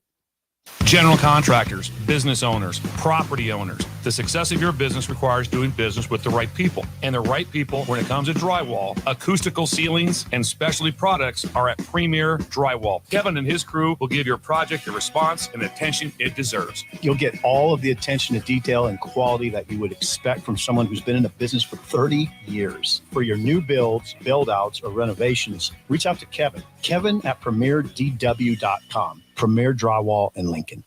Grandma and Grandpa, Mom and Dad, then the kids, and now the grandkids. Judson Irrigation has provided lawn sprinkler system design, installation, repair, and service to 4 generations. They're just like members of the family. Loyalty, trust, service. It's what you deserve and expect from Judson Irrigation. Keep summer green. Call Judson Irrigation 402-420-6277 or judsonirrigation.com. Hi, Sean Callahan here for Coppell Chevrolet GMC, and our big summer sales event is underway this month. Right now, get 0.9% interest rates. Yes, you heard right. 0.9% APR on select new Chevrolet and GMC vehicles, plus a $1,500 trade-in bonus on select Silverados and Sierras. You put all that together with some big Coppell discounts, and you have a tremendous buying experience. So stop on into the dealership or check us out online at CoppellCars.com. You'll be glad you did. All deals with approved credit.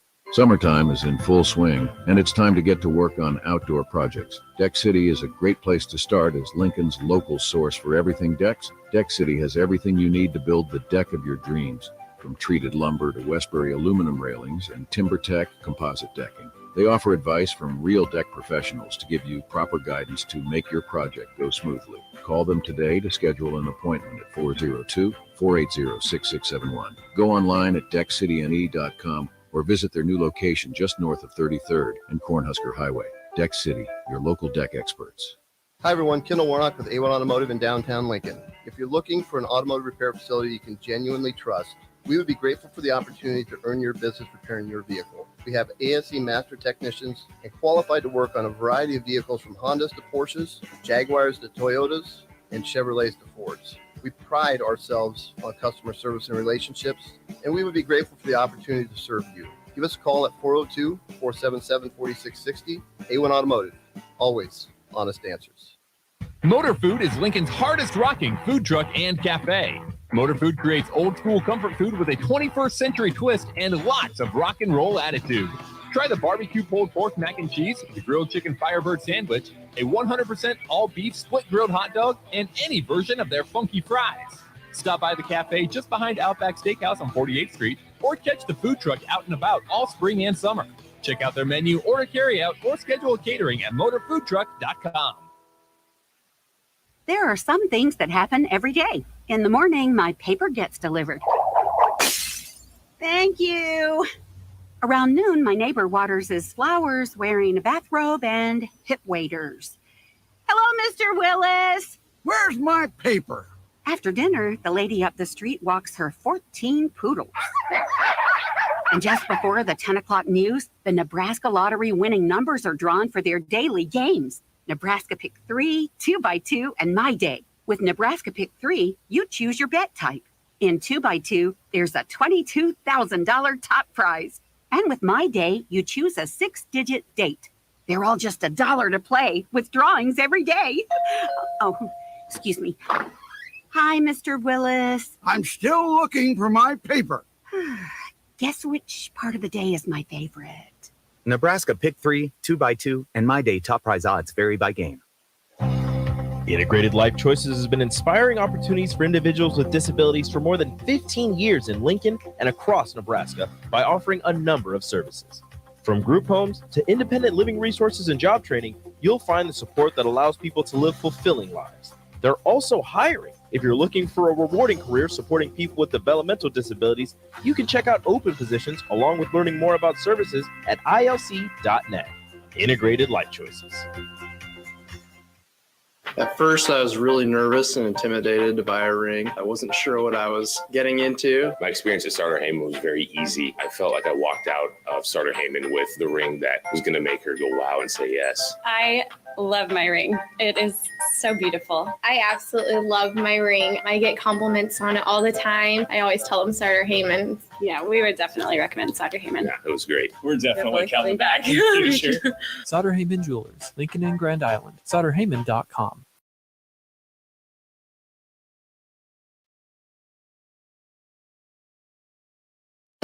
Back to the Ticket weeknights on 93.7 The Ticket and theticketfm.com.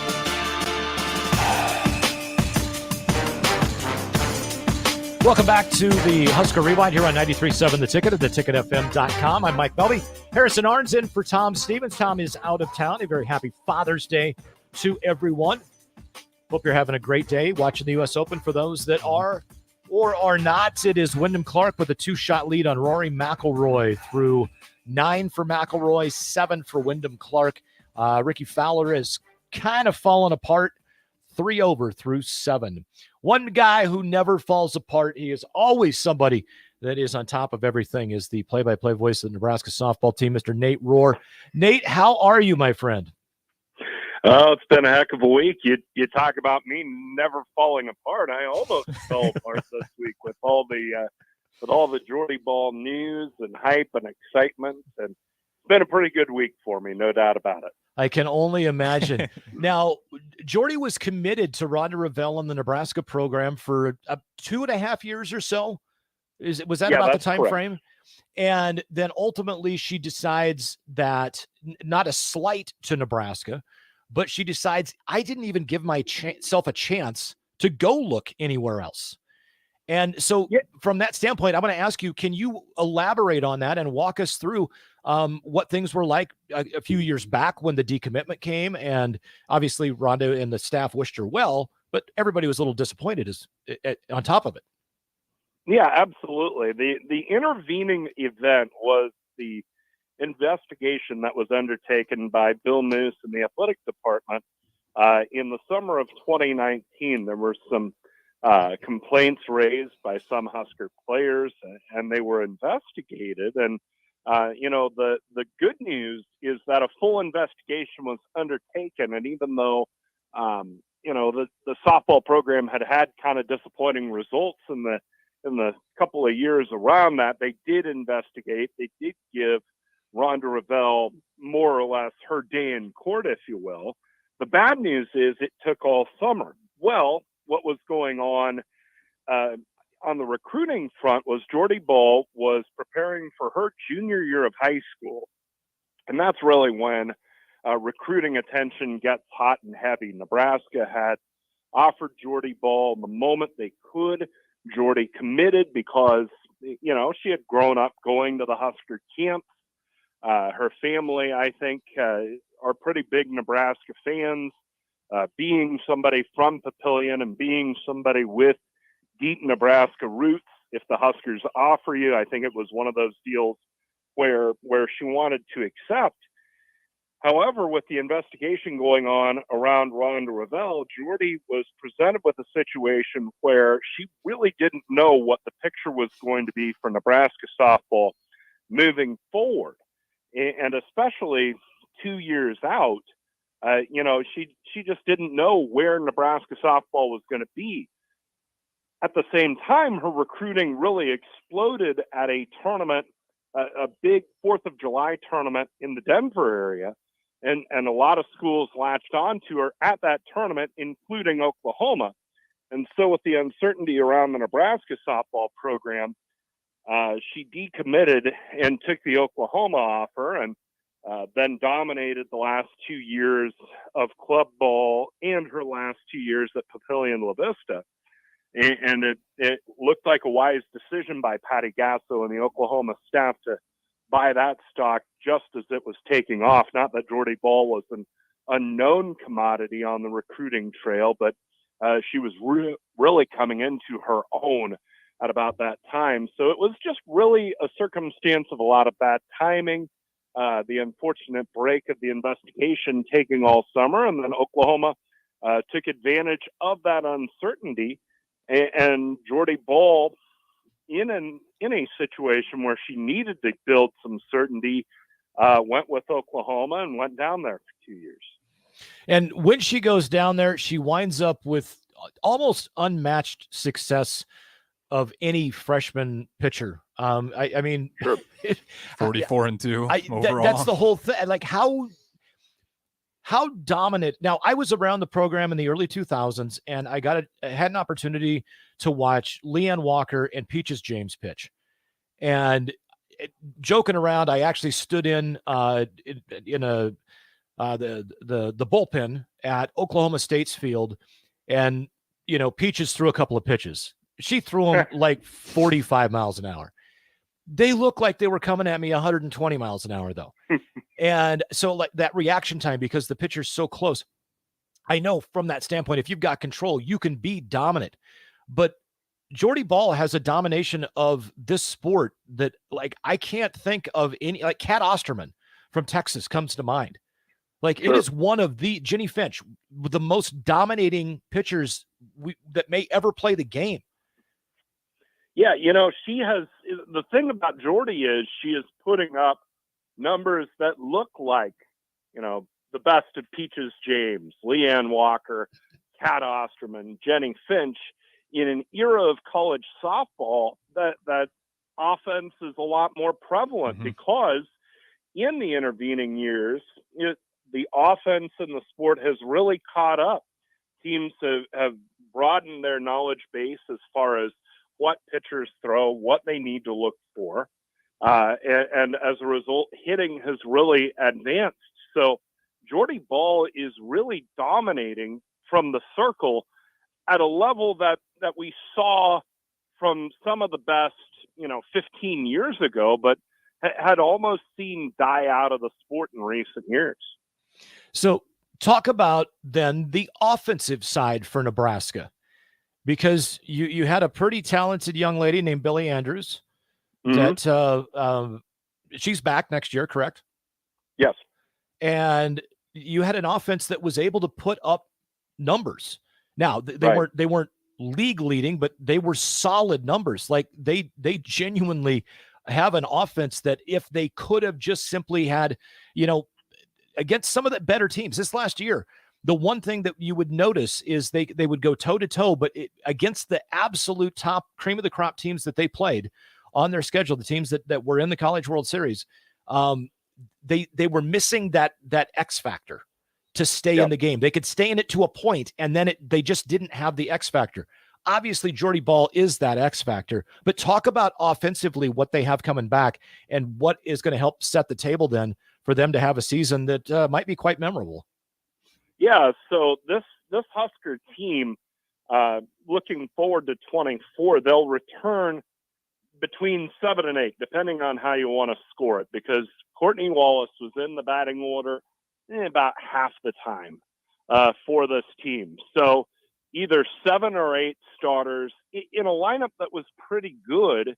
And yeah, Billy Andrews was a third-team All-American this year. Brooke Andrews had a breakout season in center field for Nebraska, but Abby Squire was dealing with a hip injury all year, and her numbers really suffered as a result. Sydney Gray was nicked up at third base.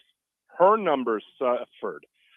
You had Caitlin Neal's numbers drop off a little bit. Ava Breadwell had a greater workload as the catcher, catching basically every game, whereas last year she was able to split some time with Ani Rayleigh. So with the increased workload behind the plate, her numbers suffered. So assuming that, at least a couple of those players can get back to form, this is going to be a pretty prolific offense. A couple other factors to that point.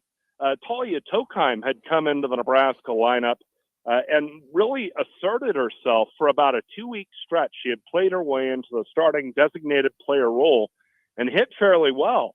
Well, then she goes down with an ACL injury that occurred in a collision at practice on a fly ball into the outfield. But I think Talia Tokheim could come into this lineup and really contribute right away. And then on top of all that, Jordy Ball, I think, slots into this batting order as somebody who is going to contribute right away. Oklahoma, frankly, just didn't need her to hit, and they didn't want to take the risk of her getting hit or getting hurt while she was out hitting or running the bases. But you even saw it from Oklahoma in the Women's College World Series. They felt like they needed to use Jordy at least some offensively to manage her nerves and sort of the mental part of the game. Nebraska, I think the odds are very, very good that Jordy Ball will plug right into the batting order. And even in the games in which she's not pitching, she'll be the designated player. And I think she'll be a heart of the order hitter from day one for this team. So there's plenty back offensively. The numbers were pretty good offensively, but if some players return to the form that they have shown earlier in their careers, I think this could be a really great offense. And then you have Ball, who's the top-notch pitcher. That's a combination that can win you a lot of games. And then don't forget, you also have Kaylin Kinney coming off of injury, and she had really turned a corner when her injury occurred. So you also have a number 2 pitcher to take some weight off of Jordy Ball. Well, and that is exactly what I was just going to ask you is when Jordy Ball is not in the circle, is it going to be Kaylin Kinney? Yeah, I think it's safe to say Kaylin Kinney right now profiles as your number 2 pitcher. I think we were all waiting for Kaylin Kinney to find it as a pitcher, because just getting off the bus and, if you're watching at practice and they don't have numbers on your back, and if you're kind of scanning the field and going, okay, who's the pitcher for this team? Kaylin Kinney looks like central casting who you'd have as the pitcher. Tall, strong build. And she is somebody who kind of found it this year. Part of it is she had to, because, in the 22 season, Nebraska had Olivia Farrell and Courtney Wallace, and they more or less just split the important innings, and Kinney would contribute, once in a while. But, Kinney was throwing really, really well.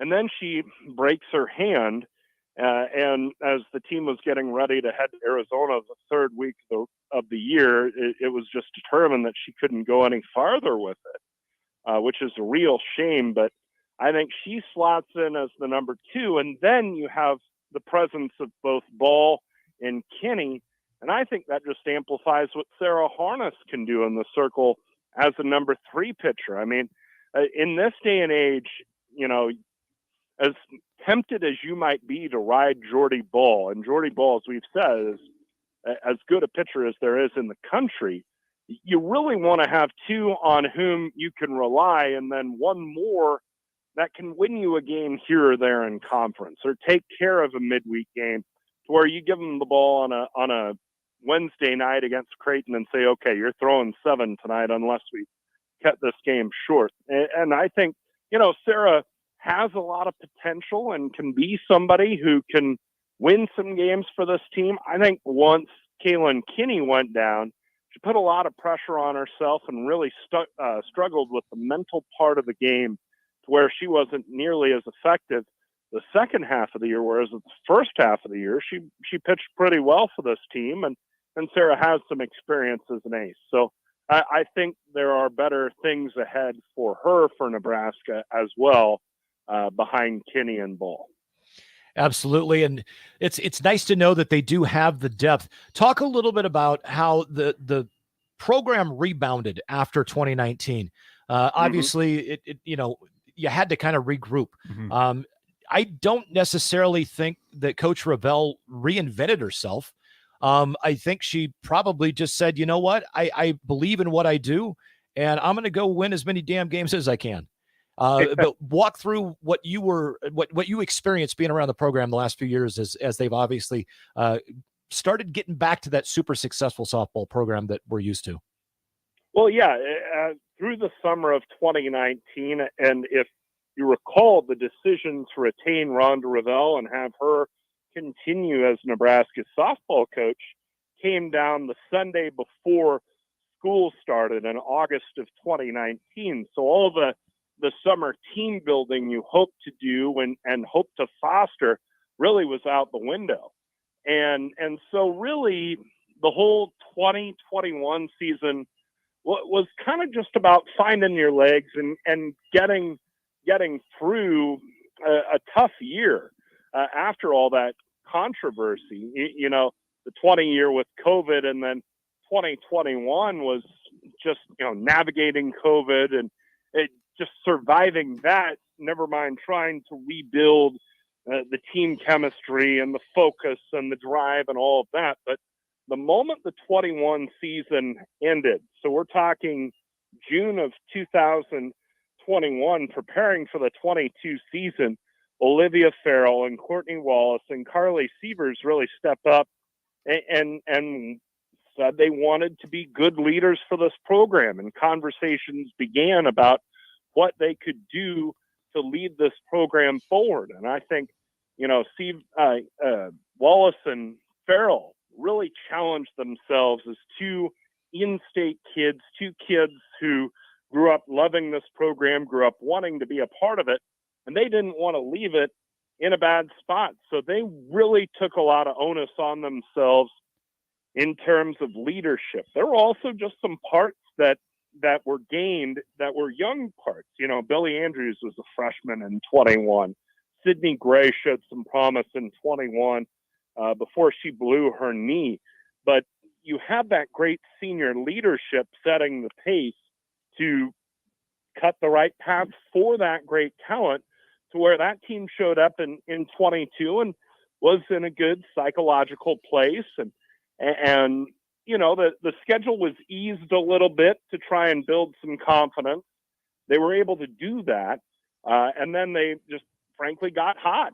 They ran off basically a month-long winning streak in Big Ten play that confidence was built in, and it kind of culminated with that Easter Sunday comeback win. They were down 7 to Minnesota, but came back to win it.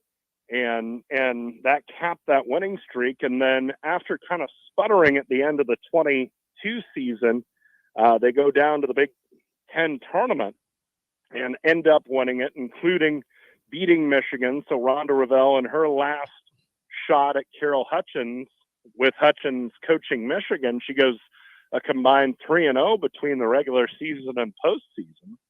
And then, of course, they go to regionals. They get to regionals. I think everybody was a little spent after that great run to the Big Ten tournament. And we see this sometimes where a team makes a run in a conference tournament. It can be baseball, softball, basketball, and they're kind of on E. And I think that's where Nebraska was when they went down to regionals to Stillwater in 22. But the 22 season really raised the bar and raised the ceiling for what we were hoping for in 23. And I think this team just battled injuries all year, relearned how to win at a high level throughout the 23 season, but it showed some promise and was able to find a way to a regional final, knock off a Wichita State team that a lot of people picked to come out of that regional, and a Wichita State club that had a very good 2023 season.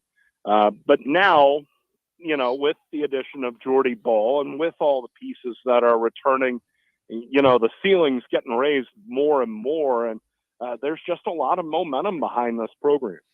That there truly is. Yeah, absolutely. And I do want to ask, real quick before we let you go here, as we got a little bit of time left.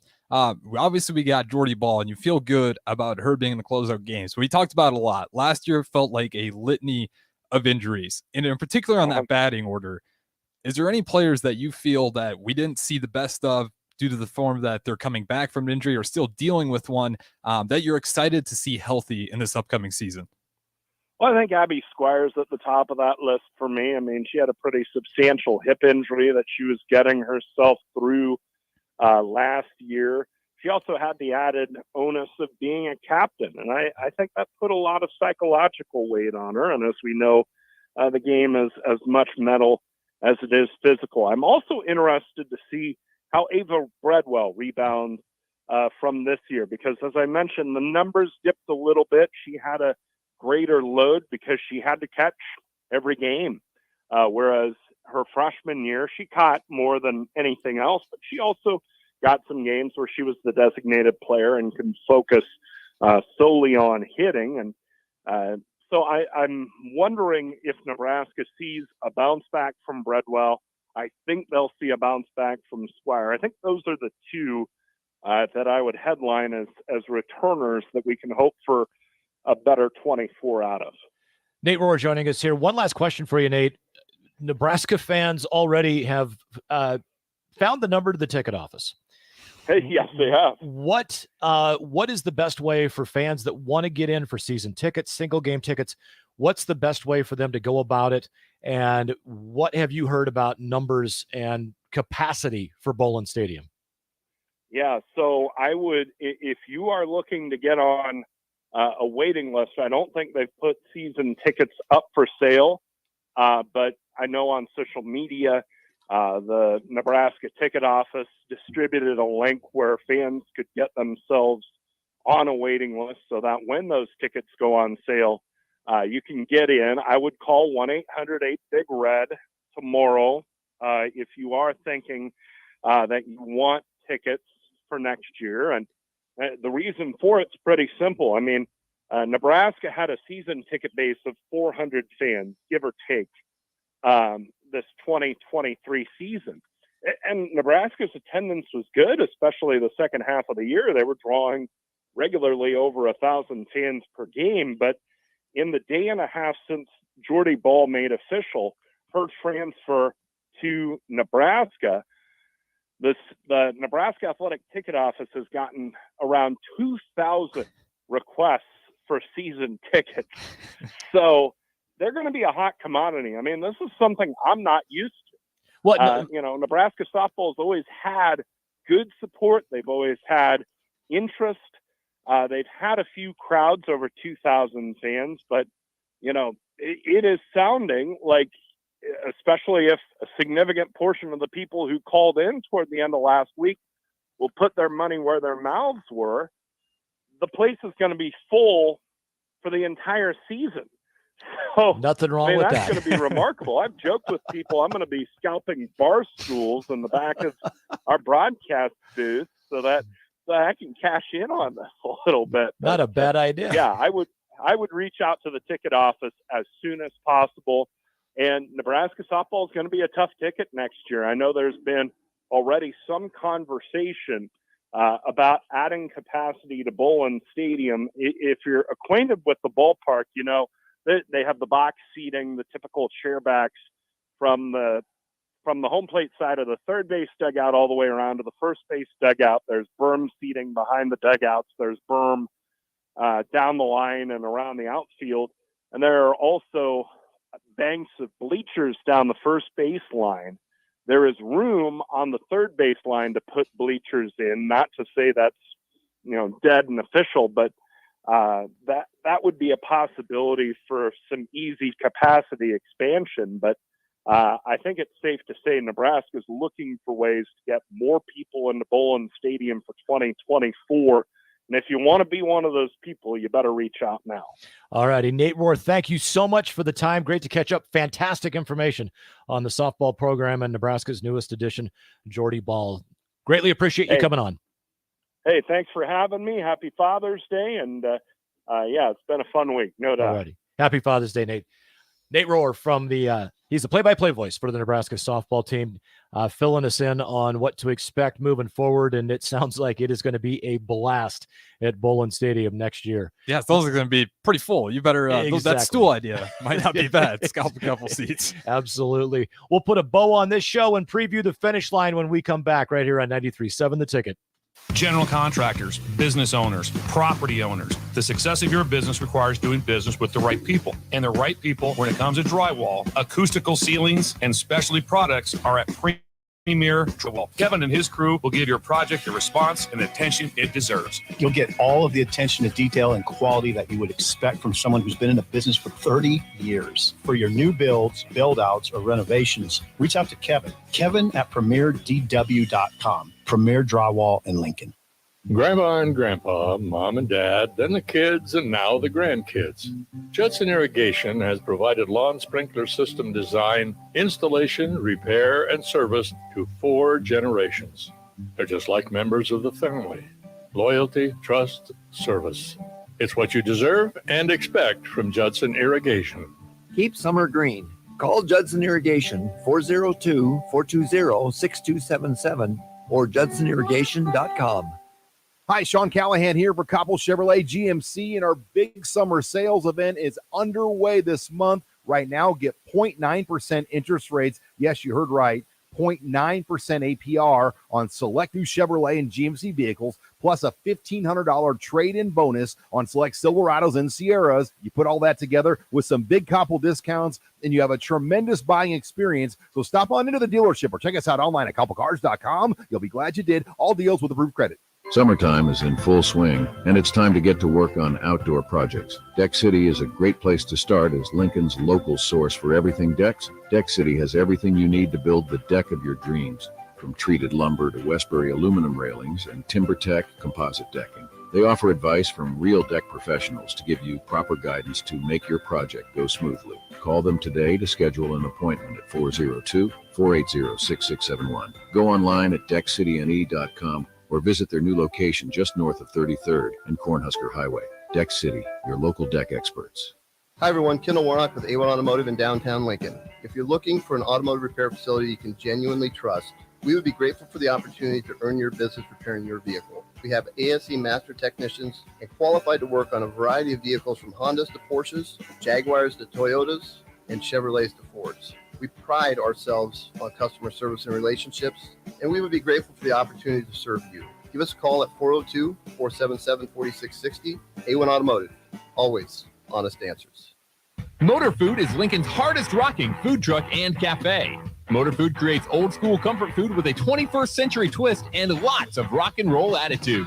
Try the barbecue pulled pork mac and cheese, the grilled chicken Firebird sandwich, a 100% all beef split grilled hot dog, and any version of their funky fries. Stop by the cafe just behind Outback Steakhouse on 48th Street or catch the food truck out and about all spring and summer. Check out their menu, order carry out, or schedule a catering at motorfoodtruck.com. There are some things that happen every day. In the morning, my paper gets delivered. Thank you. Around noon, my neighbor waters his flowers wearing a bathrobe and hip waders. Hello, Mr. Willis. Where's my paper? After dinner, the lady up the street walks her 14 poodles. And just before the 10 o'clock news, the Nebraska Lottery winning numbers are drawn for their daily games. Nebraska Pick 3, 2x2, and My Day. With Nebraska Pick 3, you choose your bet type. In 2x2, there's a $22,000 top prize. And with My Day, you choose a 6-digit date. They're all just $1 to play with drawings every day. Oh, excuse me. Hi, Mr. Willis. I'm still looking for my paper. Guess which part of the day is my favorite? Nebraska Pick 3, 2x2, and My Day top prize odds vary by game. Integrated Life Choices has been inspiring opportunities for individuals with disabilities for more than 15 years in Lincoln and across Nebraska by offering a number of services. From group homes to independent living resources and job training, you'll find the support that allows people to live fulfilling lives. They're also hiring. If you're looking for a rewarding career supporting people with developmental disabilities, you can check out open positions along with learning more about services at ilc.net. Integrated Life Choices.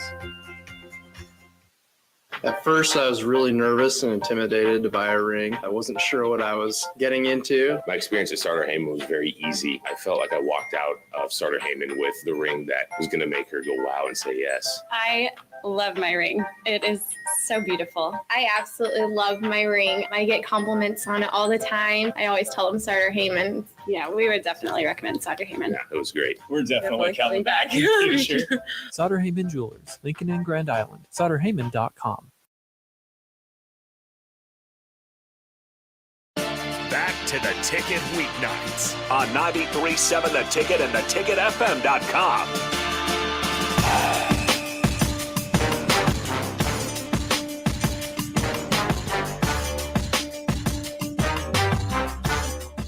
Welcome back to Husker Rewind here on 93.7 The Ticket and theticketfm.com. I'm Mike Melby. Harrison Arns running the board. Tom Stevens out and about, out of town for Father's Day. Want to wish everybody a very happy Father's Day.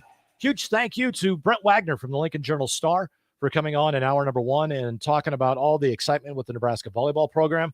And then Nate Rohr, the voice of the Nebraska softball team, on with this last segment to talk about a lot of excitement going on with the Nebraska softball team.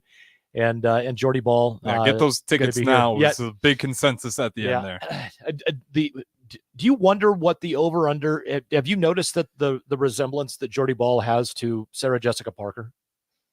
No, I haven't thought about that yet. Okay, I just noticed there a little bit of a resemblance, and I'm like, I wonder how many times a day she gets asked about, hey, do you know that you look like her? If you mention that, now you say it.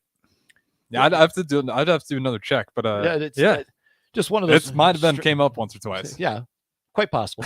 Coming up here at 7:00, we have the finish line. Rebecca Pearson and I go through pretty much any kind of motorsport. And Harrison, you and I were talking, and I was talking about car clubs. Mm-hmm. We don't care, man. If you love cars, especially racing, we want to find out what you're about, what your organizations are about. Sports Car Club of America. We had their regional director for the Nebraska chapter in studio about a month ago. We had the brand new owner of Eagle Chassis in studio last weekend, Mike Boston, proud sponsor of Victory Lane. The segment in the finish line is Eagle Motorsports and Eagle Chassis.